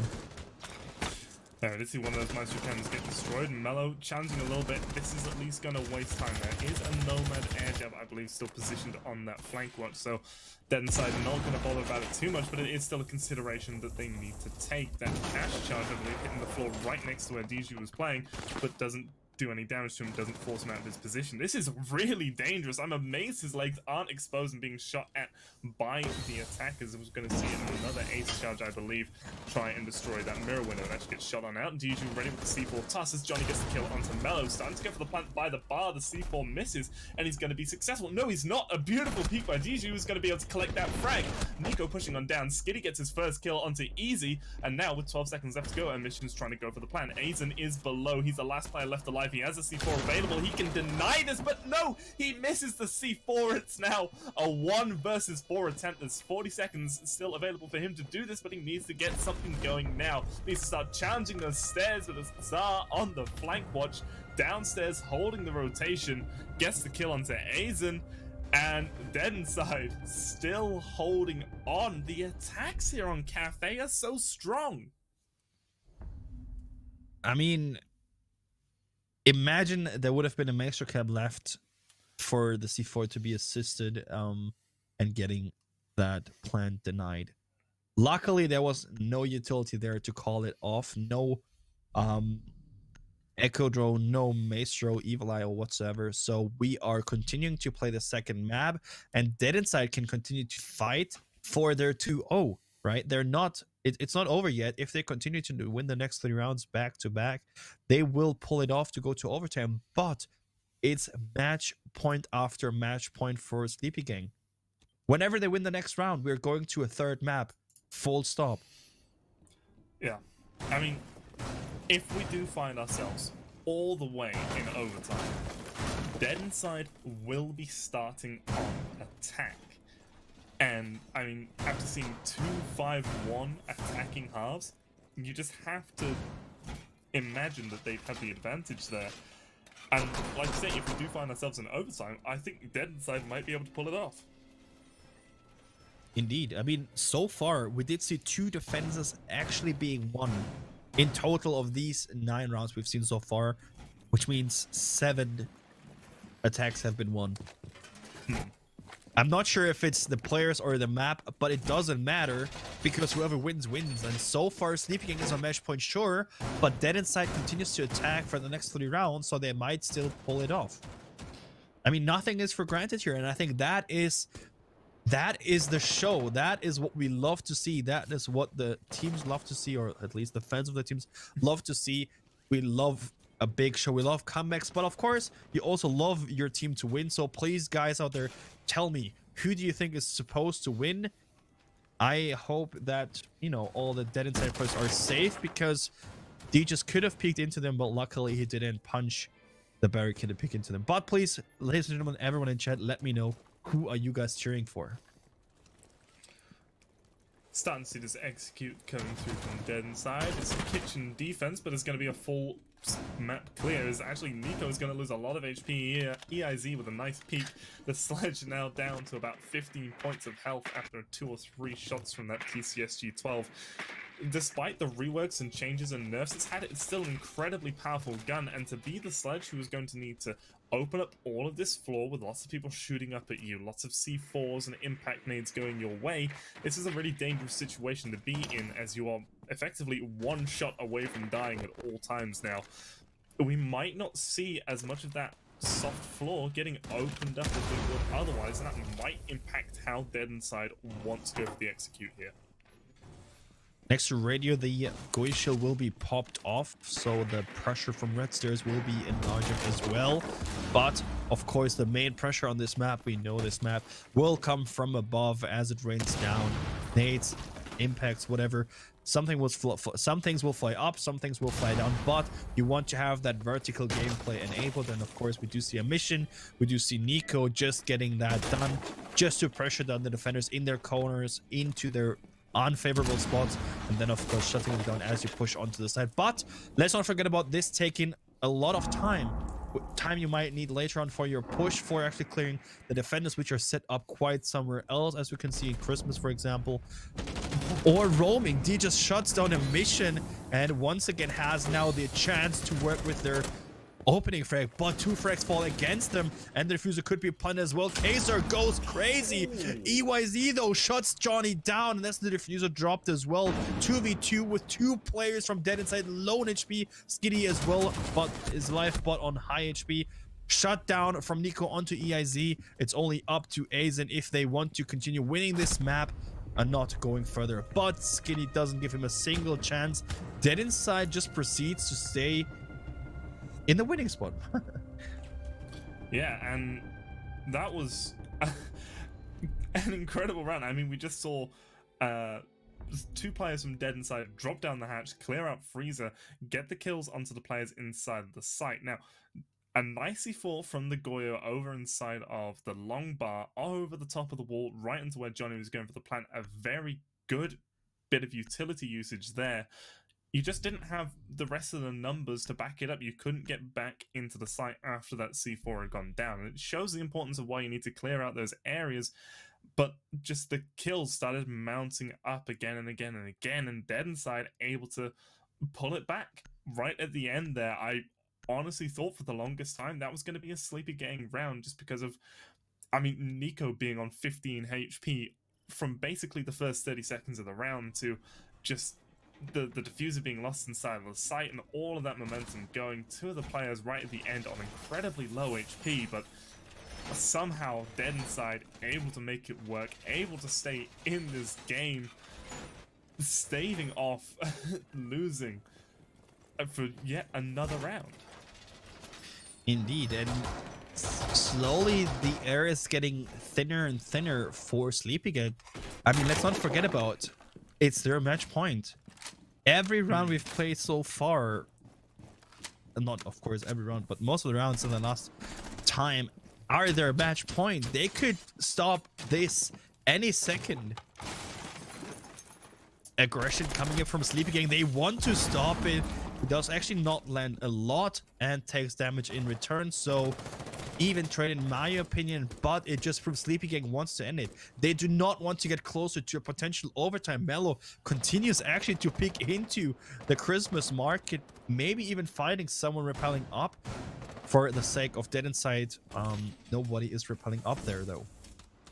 Yeah, but instead they're just getting all of this bakery control. They've got 3 players inside of there, and our mission is actually inside of prep, getting rid of that barbed wire. 4 players over by bakery as they've used one of those Ace Selmas to actually successfully open up a wall. This is like a lot of control that Dead Inside are establishing here. Nice aggression early onto the site, but we see 3 players from Sleepy Gang up above who can all make holes to look down and where these players are going to come in from and where they want to go for a plant. So it's a difficult balancing act. Forfeiting getting that middle floor control can really come back to bite them, but if they can get the kills onto the players inside of the site early, and isolate these top floor roamers, it can really work out well for them. We're going to see 2 quick kills coming through. Easy gets one before being traded out by Nico. Melon's going to get a kill onto Skeety, but that diffuser is now dropped right next to the rotation hole. Still, 2 players up above holding down the angles as the Aizen inside of Freezer trying to fire some shots on through. 1 minute 30 seconds actually left, so more than enough time to work with it. But so far, a lot of attacks are low on HP or dead already. Nicely coming away here against the Mission, and the Mission not finding the kill just yet. And Kaiser though is able to refrag or to frag onto Aizen, shutting down him. Nico finds EIZ. This could be turned around quite quickly. Shut down from above. Mellow finds Kaiser. 2v2 situations, and 2 of the last defenders are actually offside and need to find their way back, or from above shutting them down. Mellow finds Nico and once again drops diffuser. It's up to a Mission. He knows where the people are. The calls are there, the information is there, but he has to find the frags. Will he be able to find the first one? No, he will not. Sleepy Gang, ladies and gentlemen, takes the second map, and we're going to our decider, Villa, next up. Yeah, I mean, I like the intention coming through from Dead Inside in that final round, switching it up, going for that middle floor aggression. Oh, just that straight site aggression, even excluding attacking the middle floor, but banned out by Dead Inside. So I wouldn't be too surprised to see that yet again, but well, we won't be kept waiting too much longer as the operator ban's just about to start. I mean, exactly as you mentioned, we're starting right off on our last map for our first matchup. Sleepy Gang against Dead Inside. Now they have to face each other in their third map. Villa. What is Villa going to show us? Well, we are obviously starting with the ban phase. Dead Inside starting first with that obvious Thatcher ban. Thatcher off the board. Next attack operator going to be banned. Sleepy Gang seems to, you know, take some time to decide. Of course, they have the information what Dead Inside did play and also banned the last time they played Villa. On the other side, Dead Inside does not have much information how Sleepy Gang plays Villa outside of this competition. But the ban is actually going to be a Jackal, which kind of screams to a roam heavy game. Of course, big map makes sense to roam, especially of course in the basement. You have quite an easy time as a defender to roam around, and if you can get Jackal off the board, just a little bit easier, just a little bit better. Yeah, and that Jackal can really provide a whole host of utilities. Soft destruction, roam denial, smokes, and a great gun. It all starts to come together a little bit there. Bit unusual to see him get banned out in sort of the current state, but Wumai getting banned out is very on brand for today for Sleepy Gang, making that all 3 matches where we've seen a Wumai and a Thatcher get banned on out. Dead Inside left with this final choice. They're actually going to choose to get rid of that Mirror. They're one of the teams that sort of consistently tries to bring Mirror throughout this entire tournament, so they are going to be leaving the Valk up on the board, the operator that they banned out in the previous 2 maps. I wonder how much they're going to use Valk, because I can almost guarantee that Sleepy Gang are going to want to capitalize on that as much as they can. I mean, yeah, we do see a map where you want to have map control as far and as much as possible. It's a big map. You can slow down the attackers by already holding map control for a long time. And of course, Valkyrie is definitely someone who is feeding into that, because you can not only feed information, you can also of course toss a C4 if you're above, or toss it from behind your cover whenever needed to, for example, the default plan spots. But we do not see a Valk, but we do see an IQ, so it looks like Sleepy Gang is afraid that they have to encounter either 6-pick to a Valkyrie or to an Echo, which of course both are able to be played. Yeah, and that might be sort of what Dead Inside want. If you can expect there to be a Valk, or you would at least be threatened by the thought of a Valk, you want to bring that IQ, because on this map particularly, there's a lot of decorations on the walls. It's a very big map. There's a lot of places that you can hide those Valk cams, where it can be very difficult for the attackers to spot without the assistance of an IQ. So might be a part of Sleepy Gang's reasoning there, might also be part of the reason why Dead Inside chose to ban out the Mirror as well, because it kind of ties up an operator and consistently bringing that IQ. But for the time being though, pretty standard operator lineups from both teams. Nothing too crazy being shown here. But I mean, first time seeing Villa under this new meta, I'm very excited. I mean, definitely interesting to see that we have no full top floor take from Dead Inside. On the other side, we do see the attackers not taking care of the first floor whatsoever, but being droned in and face checking as well. The top floor only and directly going for that. On the same time, we have 90 window open as well. So it looks like a default take, north to south. Nothing too crazy, and of course, in the end, you can also decide to go for another side as well. For the moment, no one dead so far, so no early advantage. But of course, this is still Villa. We have a turtle heavy bomb side being picked. You can play with a heavy roam game, but you're risking a lot as well. But I'm inclined to say so far already that time-wise is looking really good for Sleepy Gang if they can keep up their speed. Yeah, no real major hurdles for the attackers so far, already close up to the site itself, and already got some control over 90.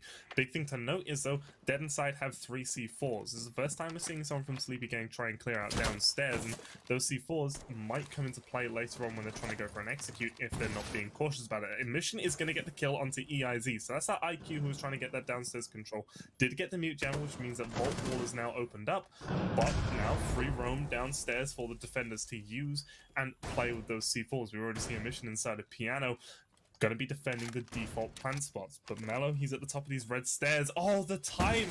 Both of them seeing each other as they were both not holding the angle. Could have gone one way or the other right there, but both Johnny and Mellow are going to be able to stay alive and just hold each other at arm's length for the time being. Interesting to see no pressure on the study balcony or inside study whatsoever, so the defenders can just rotate without any problem. Mellow is able to shut down Johnny, though, in the act of rotating throughout that area of the map. And of course, now they can work themselves into the map, into the bomb spot. Sorry, Kazar, though, knows about that, picks the SMG-11 and shuts down Djus, and without any problem, he is able to win that gunfight. And now this is the problem I mentioned. The defenders can play in study. They can peek into you whenever you want to plant, and you can't utilize that default bomb spot. So you have to go for frags. Aizen gets down and confirmed as well. 2 last attackers. Easy finds 1, but Mellow is down. It's only up to Izu. He's probably not able to help up his teammate. You still have that person down below. He finds 1. He finds actually 2. It's only a mission down below, and he could clutch this if he would see me. Yes, he sees him. What? That was crazy. Yeah, I mean, not even choosing to use the C4, and Mission just so much patience, stayed downstairs for basically the entirety of that round and got the 2 important kills needed to get that control. First onto EIZ, then finally onto Easy. But I mean, that's why you need to clear out so much of this map. A great job, though, by Sleepy Gang to get the pressure onto the site early on, and then to be able to go for that execute at the end. I do believe if Ash hadn't gone down there and didn't need to be revived, they probably would have won that round. But of course, Mellow going down meant that Emission had a really strong chance and actually successfully was able to clutch that round out. A 3K coming up from Ace. From Easy, I think, if I'm not mistaken. And then Emission just being in that lucky position to see them through a hole he made earlier to deny the default plant. Imagine not picking up your team in that situation. Easy could have very well been able to clutch the situation. It was basically a 1v1 situation, but I don't know if I should be sad about this or happy, because it's a nice clutch for Emission, but it could have been an even better clutch for Easy, clutching against 3, potentially even the 4th guy. Potentially, I do think that Dead Inside read what Sleepy Gang were trying to do a bit better there, you know, being able to have Emission down below, which was the deciding factor in that round. I think just overall a better understanding coming through from Dead Inside there, which might come down to the fact that they've played the map more. But still, Sleepy Gang showing that they know how to go for that execute. We are going to see them attack from the same side, though. Just going for a straight master bedroom execute by the look of things. Not wanting to gain any control over by Study. And it's going to be a little bit of a battle downstairs, I would expect, between EIZ and Emission. as that Goyo is still roaming down below. Melo's there to support the IQ, and Emission gets spotted out behind Tetris. Some shots going back and forth. No damage landed just yet. As this Goyo, he swings, he lands the headshot, and he deals a lot of damage onto Melo. The Ash now down to 25 points of HP. This would be such a strong start, and oh, I thought he had it there, just spamming through the wall, but Melo's so lit, he really can't continue this fight, and is actually going to back on out and make sure he's able to stay alive to assist his team later. But Emission, of course, wants to get that shot landed. He wants to get the kill. Chases down a little bit further, but Melo is aware that he might push into him. Holds the angle for the moment, but so does Emission. No one wants to give a free kill to the opponent. And finally, we do see Ash. We do see Melo rotating away, giving up on that gunfight. I mean, it costed them the IQ already. Why risk more? Good decision. Now you don't have that downstairs control at all.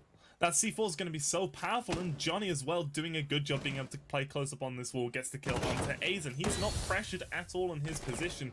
It's going to make pressuring the site itself so difficult. We see one of those smoke canisters already get used to deny this pressure coming on in through the bathroom. Flashbang going to go on out, but Xaz moved from behind the shield and is playing up close with that shotgun.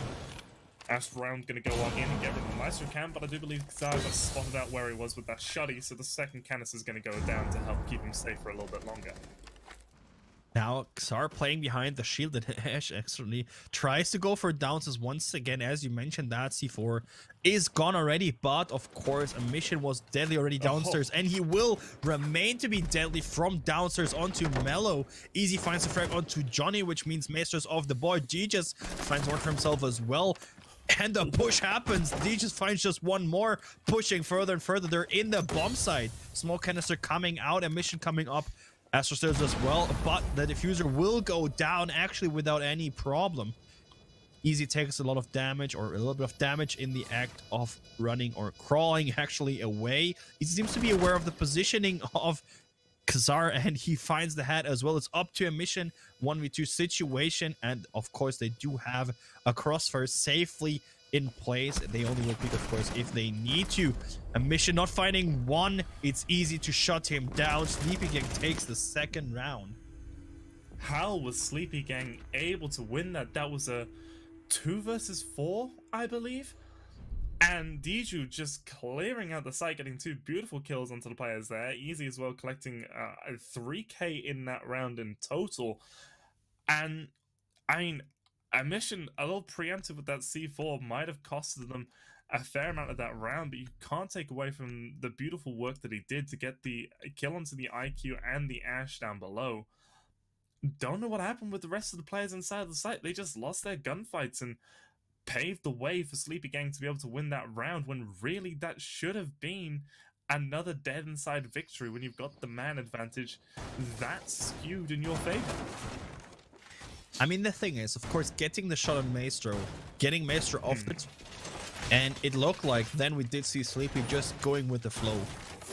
Really, just they all seem to be vibing, just going in, finding a kill. Of course, especially D just finding these 2 frags, very important to, of course, clear the bomb site, and of course then the plan could go down. Postman cover was there as well. Beautifully played round by Sleepy Gang. On the other side, Dead Inside needs to win the defensive rounds. As you mentioned, it's a defender-sided map. The more you lose on defense, the harder it's going to get, if you need to attack, and you surely do need to attack eventually.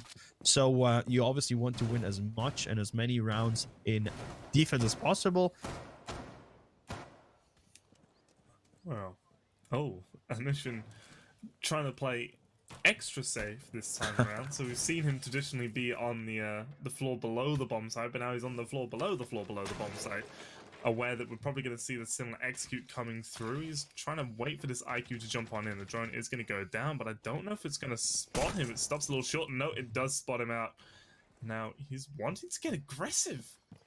Emission's just being so aggressive today. Sometimes it's paid off, sometimes it hasn't, but I hope he doesn't lose his life, because that would be the C4 gone and downstairs control lost for Dead Inside very early on if he does. I mean, actually not too stupid to remain aggressive, because usually if you get spotted by a drone, what do? You just run off and try to, of course, go from another side, because you know They know I'm there, and they obviously are going to hold the angle. But Emission remains to stay there, actually playing with that mindset of not running away and, you know, keeping the control there for, you know, as much as possible. Not really much, but as we do see, Mellow is not really afraid of Emission, so it doesn't feel like they know he's there. Mellow, though, finds the player up above and shuts down Johnny once again. Maestro off the board, not having any impact on the round later on. And this is what I mean, that impact of having downstairs, they're able to get 2 kills. Emission going down as he tries to swing on up and challenge. Skitty with a beautiful angle, I believe, through the deer, able to get the kill onto Aizen. But this is now a 3 versus 4. We still see Mellow with 2 of those Ash rounds, able to do a lot of damage from below here, going to force Xar out of his position as the desk gets destroyed. Xar actually wants to go for the drop. He's looking the wrong way. They're on the Astro stairs. No! Mellow able to get that kill now. It's a 2 versus 4, and we can start to see the pressure starting to ramp up and push on into the site. 2 quick kills, though, going in favor of Dead Inside, and we're back tied in man count. EIZ below, trying to shoot on up through the floor and get a lucky kill onto Skitty, but it's easy over inside of the master bedroom with the diffuser. That's the one to keep your eye on, as NiKo's close by, able to cut down Easy if he swings on through, unaware of his position. A great angle being held by Skitty, takes the head off of EIZ, but Easy is able to get the kill onto NiKo. 1 versus 1. Diffuser in the hand of the ace. He is in a position where he can go for a plant, but with 30 seconds on the clock, he can still try and bait this out. The C4 toss coming through. It doesn't land, doesn't deal any damage onto Easy, but the red pings, the markers going through, alerting the mute to the position of this ace as he's trying to play the angle, trying to find the kill. Easy knows he can't go for the plant, but he wins the gunfight. The Goyo shield getting destroyed, and Easy landing the shots over the top. Skitty losing that 1v1, but a great play by Easy there. I was about to say that Goyo shield really paid off. It was placed in the prep phase, but it paid off, but it didn't. Now, Easy played that very well. He knew he's going to bait out the mute as soon as he's going to plant, so he could expect the C4 being tossed out. So he, of course, expected that, ran away, remained alive. But that ring around the rose you play with the shield and, of course, the Astro Wall, it could have gone in either favor, but that shield should have played in favor of the defensive side, because we did see Mute sitting there. We did see Johnny sitting there. I'm not sure if it was Johnny, but we did see Mute sitting there already. And he, of course, can use that shield as a mirror window.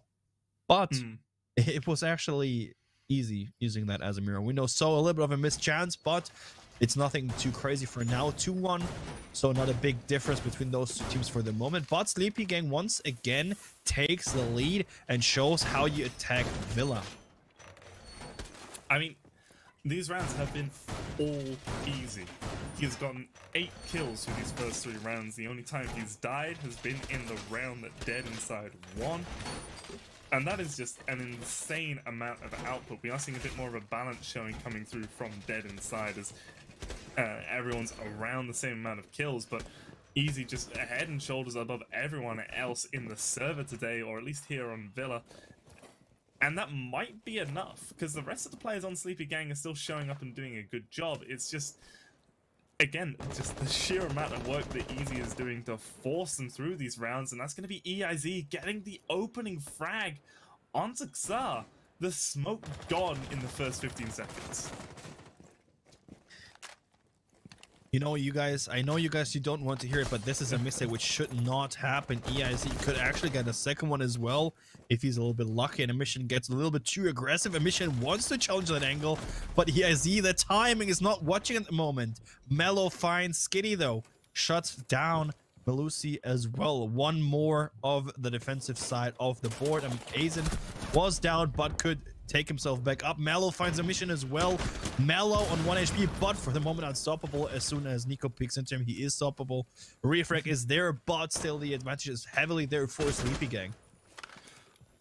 Yeah, it's a 2 versus 4. Aizen is on incredibly low HP, but basically all of the map control at this moment in time is in the hands of the attack, as we see Johnny trying to defend this 90 hallway, sees the Cabana, fires some Skyros through, but the C4 thrown out preemptively and isn't going to get anything for it. attackers are actually downstairs trying to get control here and have a look on through. Is a brilliant shot by Johnny, taking down Easy. NiKo with the kill onto Diju as well. This is now back to a 2 versus 2. Aizen is on only 5 points of health. He was downed earlier on in the round and had to withstand by himself. He is one shot by anything from dying right now. And that is such a precarious position to be in. They also need to go and recover the diffuser. They have 1 minute and 10 seconds to go to try and make this one work, but Johnny's holding close across the red stairs. He's got that SMG-11, which at close range is lethal. He just needs to swing, and this could all be his. He fires the shots, he gets the kill onto EIZ. The stun comes through, the shotgun's out, and that's Johnny winning the round for Dead Inside. Round number 4, tying the score up now at 2-2. Time and time again, I have a very clear image of what is going on, and within a split of a second, everything is different. Do you need to get my glasses out, or what is going on? I mean, seriously, it just shows me it doesn't matter if it's a 4v2 situation, because the individual level is so freaking high. These guys, I mean, especially that SMG-11 shot onto Study Balcony, beautiful. I mean, that was just insane from Johnny there, but the way that we saw Sleepy Gang play, that was very confusing. It was a lot of 1v1s. We saw, I think, and especially in that end, we saw the first 2 players to die from Sleepy Gang in that final 4 versus 2 situation. They were both isolated in 1v1s, and it was just the players from Dead Inside being better at hitting their shots, and that's really not what you want. You want to be buddied up so you can win those gunfights and get those trades. And even at the end, when they were tied together and they had the potential for the trade, I mean, just Aizen was on such low HP that the long-range shotgun was still able to make it work. And huge mistakes coming through by Sleepy Gang, but a brilliant performance from the 2 guys left on Dead Inside to win that one out. After 2 rounds played in Statue Trophy, they decide not to go there again. Dead Inside actually decides to go for Dining and Kitchen. Of course, this decision makes sense, but what you have to recognize as well, if you want to properly defend that, you have to take control of top floor as well, which we do see right now. Little fun fact here, High Noon duel. Last round was the first time Kazar lost an opening duel in the whole entire evening. Wow. That is actually impressive. Yeah, that is just the sheer consistency there to be able to be that aggressive early on and be that successful, something you don't see very often. Also, can I please say how nice it is to get these nice titles? And it looks like something else is also going to be quite nice. It feels like we're going to see a little rush coming in. At least all four of them are stacking up. Skitty jumping down, finding one because they're helping out as well. But Mellow shuts down Skitty. NiKo finds Mellow. What is going on? That stack did not work as intended. Now Split Aizen and AIZ have to fight. But Diffuser is dropped in no man's land, deep inside some of an area they don't have control of. So they first have to get that back and then still have to find 3 defenders. Sleepy Gang seeing that the defense over by Memo was potentially a little bit weak, and that the upstairs control didn't have holes pre-made, so trying to take advantage of that, but it's not going to be the case. EIZ tries to sneak on up using that breach charge sound to cover his advance, but Emission's not going to be fooled by that as he hits a beautiful headshot onto the IQ, meaning that it's all left up to Aizen. It's a 1 versus 3. He's got Emission, Lazard, and NiKo to fight, and those are those 3 players that you really do not want to be going up against right now. C4 goes on through and deals about 25 points of damage to him, and Emission seems to have a very good idea as to where he's playing right now.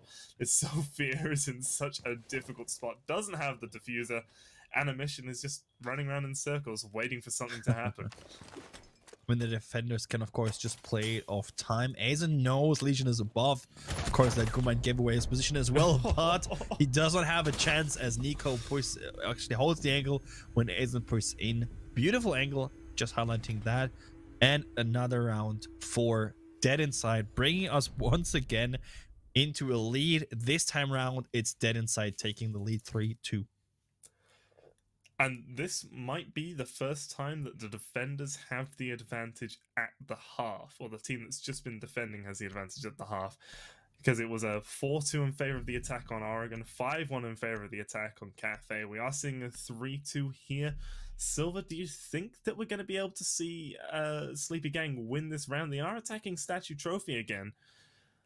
I mean, Statue Trophy so far did not play out at all, right, for Dead Inside. But they're mixing things up. To answer your question, I think Sleepy Gang is able to win this, and we're going to see a tie. But it depends on, of course, what Dead Inside is showing us, because we did not see a castle in that composition. We did not see a mission actually on an operator without a gun mainly in the hand. We did not see him on Clash today whatsoever. So looking forward to seeing how they play this.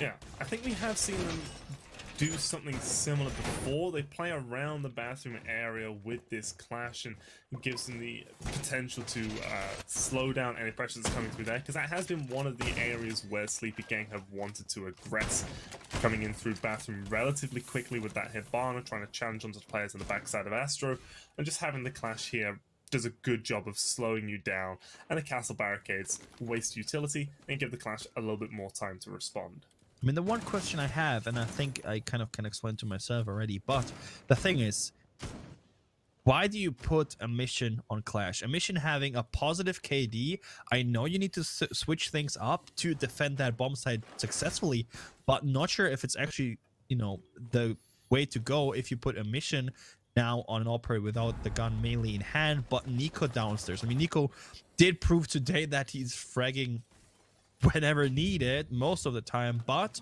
like I said, you put one player on the shield if he's needing to rotate back, so he's not fragging, let's say, 70% of the round.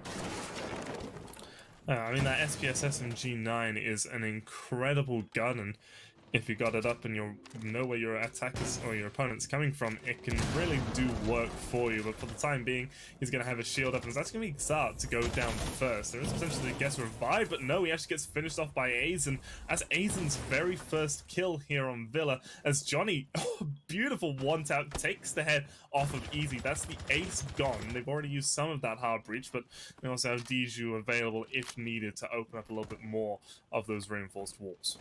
A mission pretending to be a door blocker, and of course giving all the intel from master bedroom and the windows to his teammates, feeding information, of course, is key in Siege, and of course without any problem you can do that just now. And we do see Johnny getting into position as well to use him as a mirror window, but a mission will die. I don't know how this is possible, but he will be down.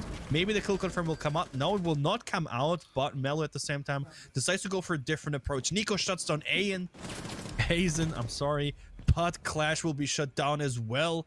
It's a 3v2 situation in favor of Sleepy Gang. Sleepy Gang needs to attack now. NiKo on the roam might be in a very good position, as at least if he's not hurt so far, and if he's able to check behind the statue to find Melu. Yeah, he's going to be inside of Deer now, swinging around. Might be able to catch out this Hibana. She pushes on in through the breach, lands a couple shots, but isn't enough to get the kill. Skitty close by, and Astro isn't going to get anything either, but it's going to be Melo swinging around. That Ash taking down NiKo. Skitty now in a 1 versus 3. The plan's going down, trying to find these shots, but it's not going to happen for him. The MP5 comes on out. He gets the kill onto Diju. He's aware of where the Ash was last close to, and he needs to find out where the player who would put the diffuser down is.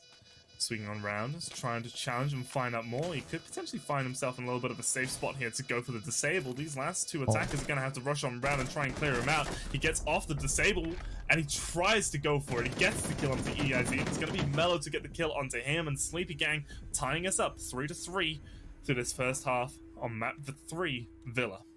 What a fight! I mean, so far I'm very impressed to see these teams play Villa, because it is much more a close situation than all the maps before. 3-3 indicates that currently they are on eye level to each other, but let's not forget about this being a defender-sided map if you don't consider the Jaeger rework. And now, of course, it's time for Sleepy Gang to go onto their defensive phase. The thing is, I am so far not sure if this is a heavy boost. I mean, we did see defenses failing more in the match today than being successful on usual maps, which, you know, you think they're going to succeed. So it might not be a big deal for the rounds which you come in. Yeah, I mean, again, when we look at Sleepy Gang, it's very, very top heavy. Aizen 1 kill, EIZ 2, Diju with 3, and then Mellow and Easy with 9 apiece. If one of those stops performing now that they're on the defensive side, because sometimes that's all it takes, that side switch can really throw players off from time to time, and you just lose that momentum. Whereas over on Dead Inside, much more even performance coming through from everyone. We see NiKo with 7 kills, but then we got this player with 6, a player with 5, another player with 5, and a player with 3. It's all incredibly just across the board. And if either Mellow or Easy start to slow down and no one's there to be able to pick it back up for the team, this might start swinging more and more into Dead Inside's favor, especially now that they're on the attack. Absolutely. Aviator Games first bomb site aggressive start, Mellow peeking study balcony with an open door, but of course no one to find yet, but there's still people in spawn, so you might actually be rewarded with a kill later on. For now, it looks like the attackers are actually going downstairs, clearing that first, especially with drones. Of course, makes sense. You know there's going to be C4s, and you don't want to risk going into study. Maybe there's some cams or whatever, and you get shut down with a C4 from down below or tossed from inside the bomb spot. So it makes sense to invest a lot of time into droning downstairs carefully. But, of course, downstairs is also important if you want to, for example, get the breach. Normally, you have either a Mute, a Kate, or a Bandit to shutting down the study walls facing into study, but we don't have that, so you don't need to invest that much into downstairs. Not sure what the intention of Sleepy Gang there is to not bring any of those 3 operators. Yeah, Sleepy Gang, they do have EIZ roaming down below to try and slow things down. Mellow has also dropped down the 90 hatches. He's actually going to get a kill onto NiKo. Sledge gone. Frag nades off the board now for Dead Inside. Mellow did get himself down to incredibly low HP and might have actually downed himself throwing the impact, which is going to give Skitty a free double kill. EIZ and Mellow gone. So the roam has been cancelled, but there's a 2-for-1 in favor of the attackers. Still a lot of time that Dead Inside can work with. They just need to find a way to clear out these last 3 players inside of the site. And C4 of Aizen is still to be dealt with, and Diju wanting to stay aggressive inside of Suddy for the time being. 1 minute left on the clock. Sooner or later, the attackers need to push upstairs, and the favor currently is still on the favor is still on Dead Inside side. They still have the man-con advantage, but they also still need to get something done. Trade happening as I speak of it. A mission gets easy though just beforehand gets Skitty once again, or still the favor is there for Dead Inside, but Djus is in a very good position.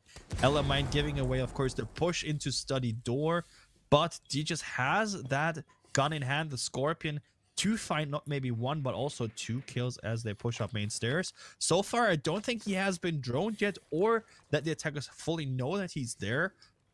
Let's see if he will actually be rewarded with 1 or maybe 2 kills. By the moment he can just play it off time and wait, and no! He vaults into the window and gets shot down by him. Aizen finds 1 as well. It's only up to Emission. Emission actually finds Aizen. It's only a 1v1 situation. He has not picked up the diffuser. He's actually going for kills. He's behind the shield. Sleepy Gang takes it. Incredible patience by Diju there. I mean, I thought with the way that Xar was playing outside on the balcony that he must have been aware of the Ella's position, but he was just holding the doorway, trying to bait out that Ella mine. I mean, that is insane that Ella was able to remain up close by the fireplace, because if he doesn't get that kill onto Xar, if Xar had won that fight against Diju, that round would have been in the favor of Dead Inside, because they would have had that full pinch going on. But that just goes to show how important droning is in this game. Absolutely. I mean, this is not CSGO, right? It's just Go. You do see that actually quite often, that people show him crazy patience with their trigger fingers not being too aggressive. But seeing that in Siege, to, you know, sit there very calm, not peek, not move, to make no sound is quite rare. But where you see it, it most of the time is successful, as just now. So massive shout out there. That was a beautiful Ela play. Normally, you don't see Ela played like that. You usually see quite an aggressive Ela on the roam, but it paid out. I'm stunned. That was still a close round. If a mission was a second faster, it could have, you know, ended differently.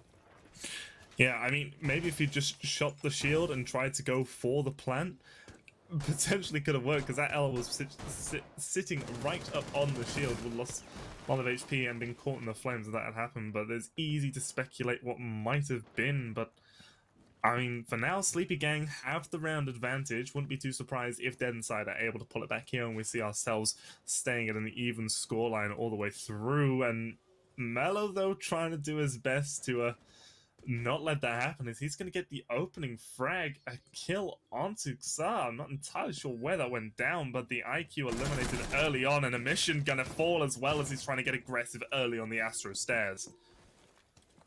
Early aggression usually paying off, and there you go once again. Hazen, though, is the one to fall. Smoke off the board, definitely something you have to consider later on, but you did get two good fraggers, both Emission and Khazar, so a good trade none of the less. And so far, nothing crazy except that happened, just because, of course, the attackers are more or less afraid to push forward and are taking the time to drone more carefully to not risk their lives blatantly without getting the information on their side. So a lot of joining going on, of course, utility usage, as well as we just heard the Selmas being used as well. 2 ADSs gone since they have been used. What? NiKo finds the pixel pick into Aster and shuts down EIZ, but DG is there as well, so he has to be careful that he's just not walking in. But we already do see the drone coming up. Yes, and the drone should give away, of course, the position of DG's as well. And as he rotates back to side, Johnny is there to catch him off guard. Advantage is there for Dead Inside.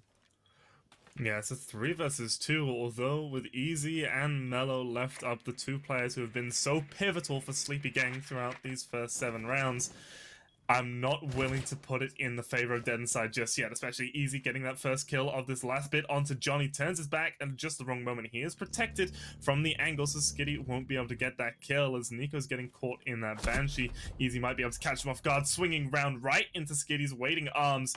Easy is going to fall, and now it's all left up to Mellow in a 1 versus 2. It would be a 4K here for the round. He sees the first player, gets the kill onto Skitty. Now it's just a 1 versus 1 against NiKo. NiKo has the diffuser in hand. He's going to push on up, trying to get aggressive and take the fight, swinging on round behind the deer, behind the bomb. Free fire's coming out from either side. The pistol from Mellow, he loses it to the SMG-11 of NiKo. Dead Inside gonna tie us up here, 4-4 on this final map to see who will qualify for the best of 5 grand finals. This bomb site does not fall into the defender's hands ever today. This bomb site has been defended 3 times, 4 times actually, and all the time it has been won by the attackers. Crazy. That's just insane. If you were to tell me that last season that we would see a game when neither team through 4 rounds wins trophy statue, I would just outright not believe you. Yeah, I mean, you could argue, because we did see 3 times lost by Dead Inside on their defense, that it's just Dead Inside not, you know, having what it takes to defend that. But it's not true, because we did see now Sleepy Gang not able to defend it as well. I don't know, maybe actually right now, without us fully noticing, there's a meta change going on. I mean, who knows? Interesting, though, that we do see the bomb site picked again. Yeah, I mean, it came down to a 1v1 right at the end of that round. It was a very strong start from the people on Sleepy Gang. You know, Mellow getting those opening 2 kills. It was a very good attempt by them. I think if they just had a little bit of info inside of Astro to know where Skitty was, then they might have had a decent chance to win that. Easy wouldn't have peaked, wouldn't have gotten kills, still would have been a 2 versus 2 at the end, and at that point in time, you'd probably have to give it to the defenders to win it. But so to stick it out once more, I'm not too surprised to see. It would be if they lose it here again and they choose to bring it out later on, that's when I'd start getting concerned. I'm already more than hyped. 4-4. Once again, tie over tie. these teams are not willing to give up on Villa. It's a defender-sided map. It's usually a defender-sided map, but not for today. Today, it's a map defender decided on that team who's, you know, I don't know, taking to the time. ADS is burned with the rework, and Smoke had to fall off because the nade was just beautifully cooked. Once again, nade chucked in, and he stays alive. Of course, ADSs are gone, but he remains to stay alive and remains to keep his position. Little mistake there from Dead Inside to not keep an eye on the door into master bedroom. It would have been a free frag as he ran out of the closet. I mean, that's how you played it last season. You would have someone watching from one of the other master bedroom windows prepared to catch that player as he tries to push on out, but instead Aizen somehow able to stay alive for well over a minute and 10 seconds, burning a lot of time off the clock. He is finally finished off, but so much utility has been used. Skitty as well, and wasting one of those stuns is going to get himself caught out. Easy, beautiful bullet hole pixel peek onto Johnny. That's the ace dead, so no more hard breach in this round for the attackers.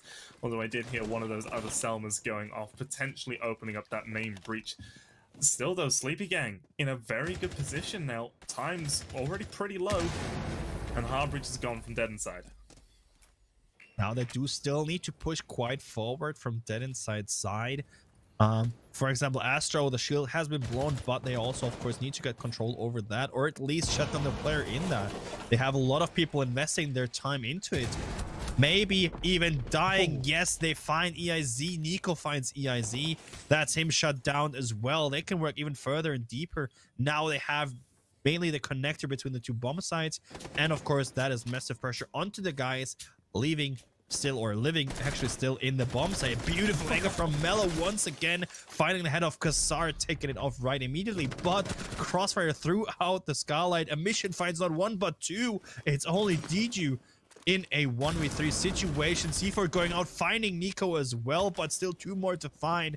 Skitty is low, but the diffuser is in hand, so they could attempt to plant, but not much time left. So it will be up to him. He's not able to find the next one just yet, but at least DG stays alive. Sophia Sun coming out, and the push is there as well. Dead Inside takes the next round once again. Woo!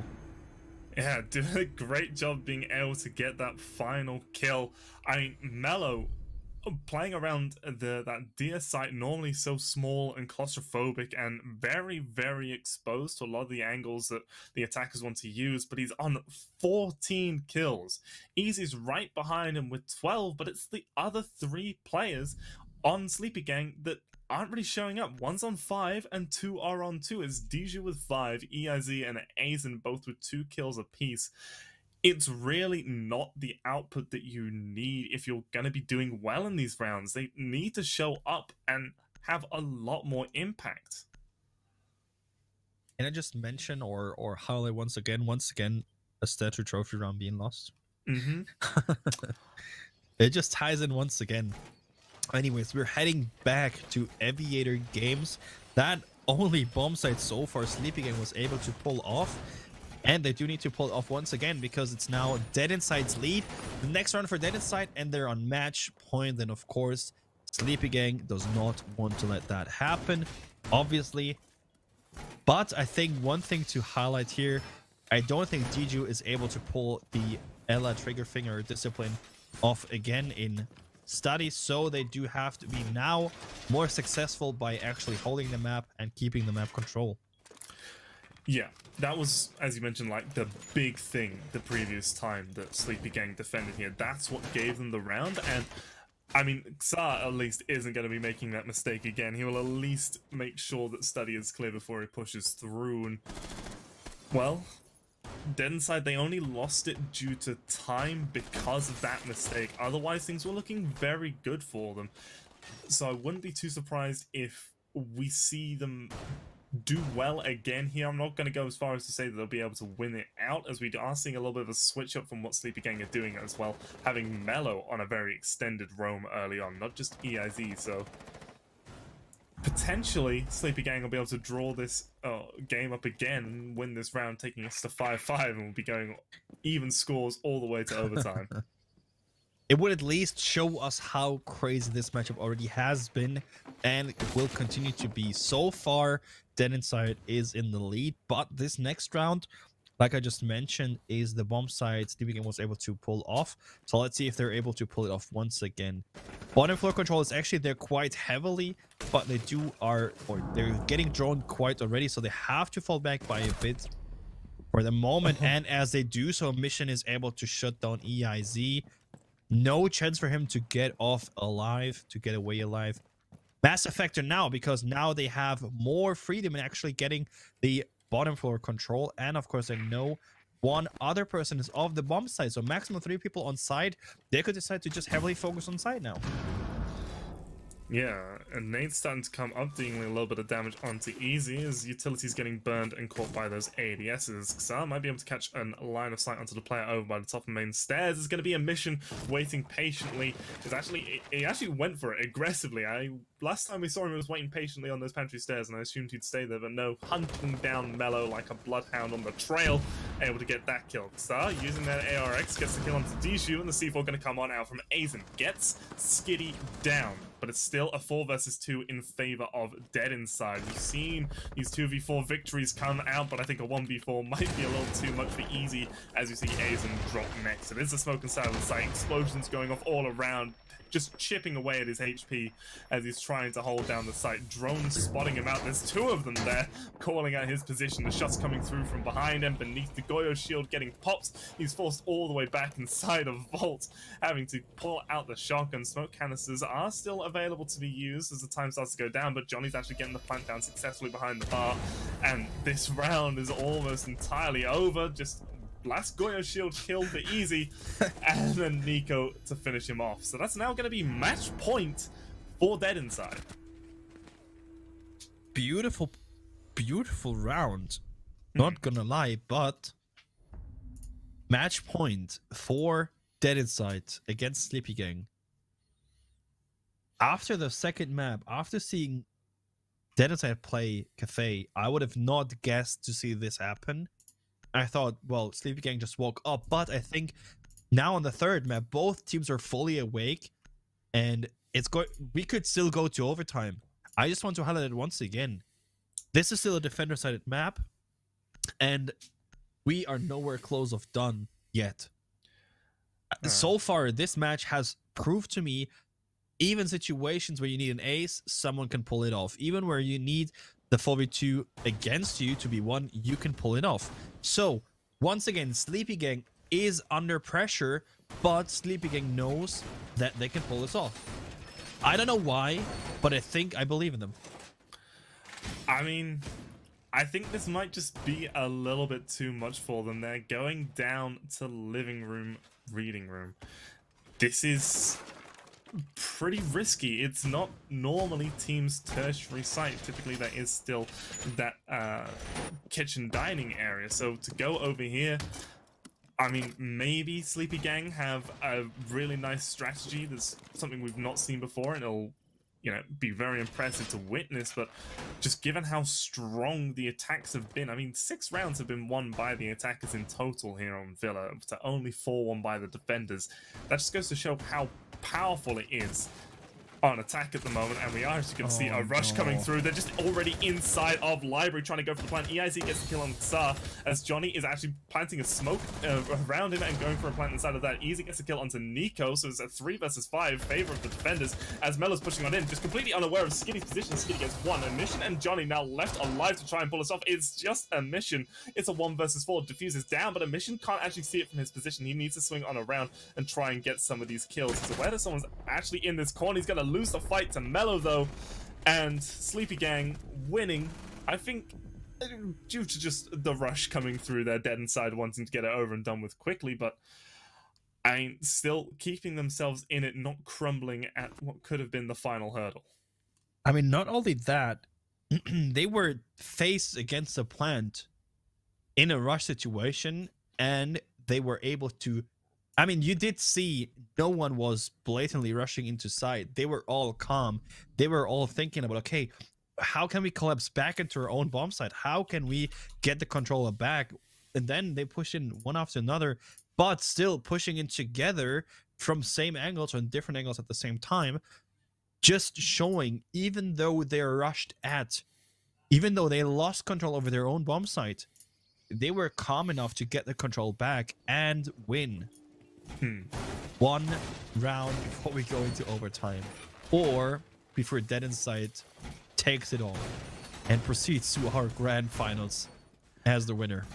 Well, everything is possible after that last round. Yeah, I mean, sorry, go ahead. Oh, I was just about to say, even if Sleepy Gang lose here, they're not eliminated. They will be playing next Tuesday, or whoever loses this game will be playing next Tuesday against the winner of our next matchup this evening to see who will be taking that second spot in next Thursday's grand finals. So obviously you want to win here, you want to have more time to prepare, but it's not the end of the road for either of these teams regardless of the outcome here today. Exactly as you mentioned. And next bomb site is actually going to be Kitchen and Dining. So they could have gone to Aviator Games, but they lost the last time, so they decided to go there. Interesting. Let's say like that. Let's put it like that. Interesting because of course it's not the best bomb site, but it's not the worst on this map. Yeah, we did see Dead Inside win it, but again, I think that was by virtue of the attack that Sleepy Gang pulled. A little bit of a rush, not as much commitment as we saw from Dead Inside on the previous round, pushing on into Library and Living Room, but still an overly aggressive, not a typical take when Sleepy Gang wanted to attack onto Kitchen. We are going to see Emission start to use some of those Ash charges to open up the floor. Ash now has an insane amount of soft breach utility. 3 breaching pads, 3 grenade launchers. I'm just asking, where's the top floor control? Why is nobody taking care of top floor control? This is Kitchen and Dining. You can get pressured out of the bomb site by losing top floor control early on. I mean, of course, you can fight back from inside Living Room, but you're not going to win the bomb site by not playing the bomb site. Mellow, though, wins the gunfight by shutting down Nico with the shotgun in hand, not dealing for a long time with him, just shutting him down straight after he sees him. Yeah, Nico was a little tagged up. I think some shots from another player through the floor had done a lot to chip away at his health, but that was a finishing blow. Mute Jammer gets destroyed, so we might see that Selma charge on the pantry wall detonate successfully now. Yep, there we go. And that's going to provide a nice long angle through the site itself. Now, despite the control that Dead Inside have of this top floor, they're getting a lot of that utility. They actually haven't done a lot to force these players of Sleepy Gang into difficult positions. They're still able to play behind relatively safe spots inside of the site, and those long lateral angles that you mentioned coming in from reading Emission, almost being able to get the kill onto Easy, just seeing his feet as he walks away. And not going to get anything from it just yet. In fact, Emission's going to lose quite a lot of his HP. I do believe through player coming up from the shots coming up from beneath. Johnny gets the kill onto Easy, so that's the smoke gone, and we see a smoke of the attackers get thrown on through as they might start to go for a plant in just a moment. Aizen losing a little bit of health as well as he's trying to hold down these long angles from reading. Dijuu could be the linchpin here. He gets caught out by that Nomad air jab as Johnny's starting to go for the plant. Scar has been downed, and Dijuu, he gets a team kill. He isn't able to stop the plant. He comes through at the end and actually collects a double kill. Skitty gets the kill onto EIZ, so we see ourselves in a 2 versus 2 as Emission and Skitty up against Aizen and Dijuu. The castle a little bit removed from the action and is on relatively low HP. Shooting at the dead body is Skitty as Emission gets the kill onto Aizen. It's all left up to Dijuu. Gets the down onto Emission, but it's going to be Skitty peeking round at the end. Oh my goodness. Right down to the wire. 18 kills for Mellow and not able to pull it off. Well, that is a win for Dead Inside. That last round, let's not talk about how they won it, because there was a lot of mistakes involved from Sleepy, but they won it. They pulled it off. Sleepy Gang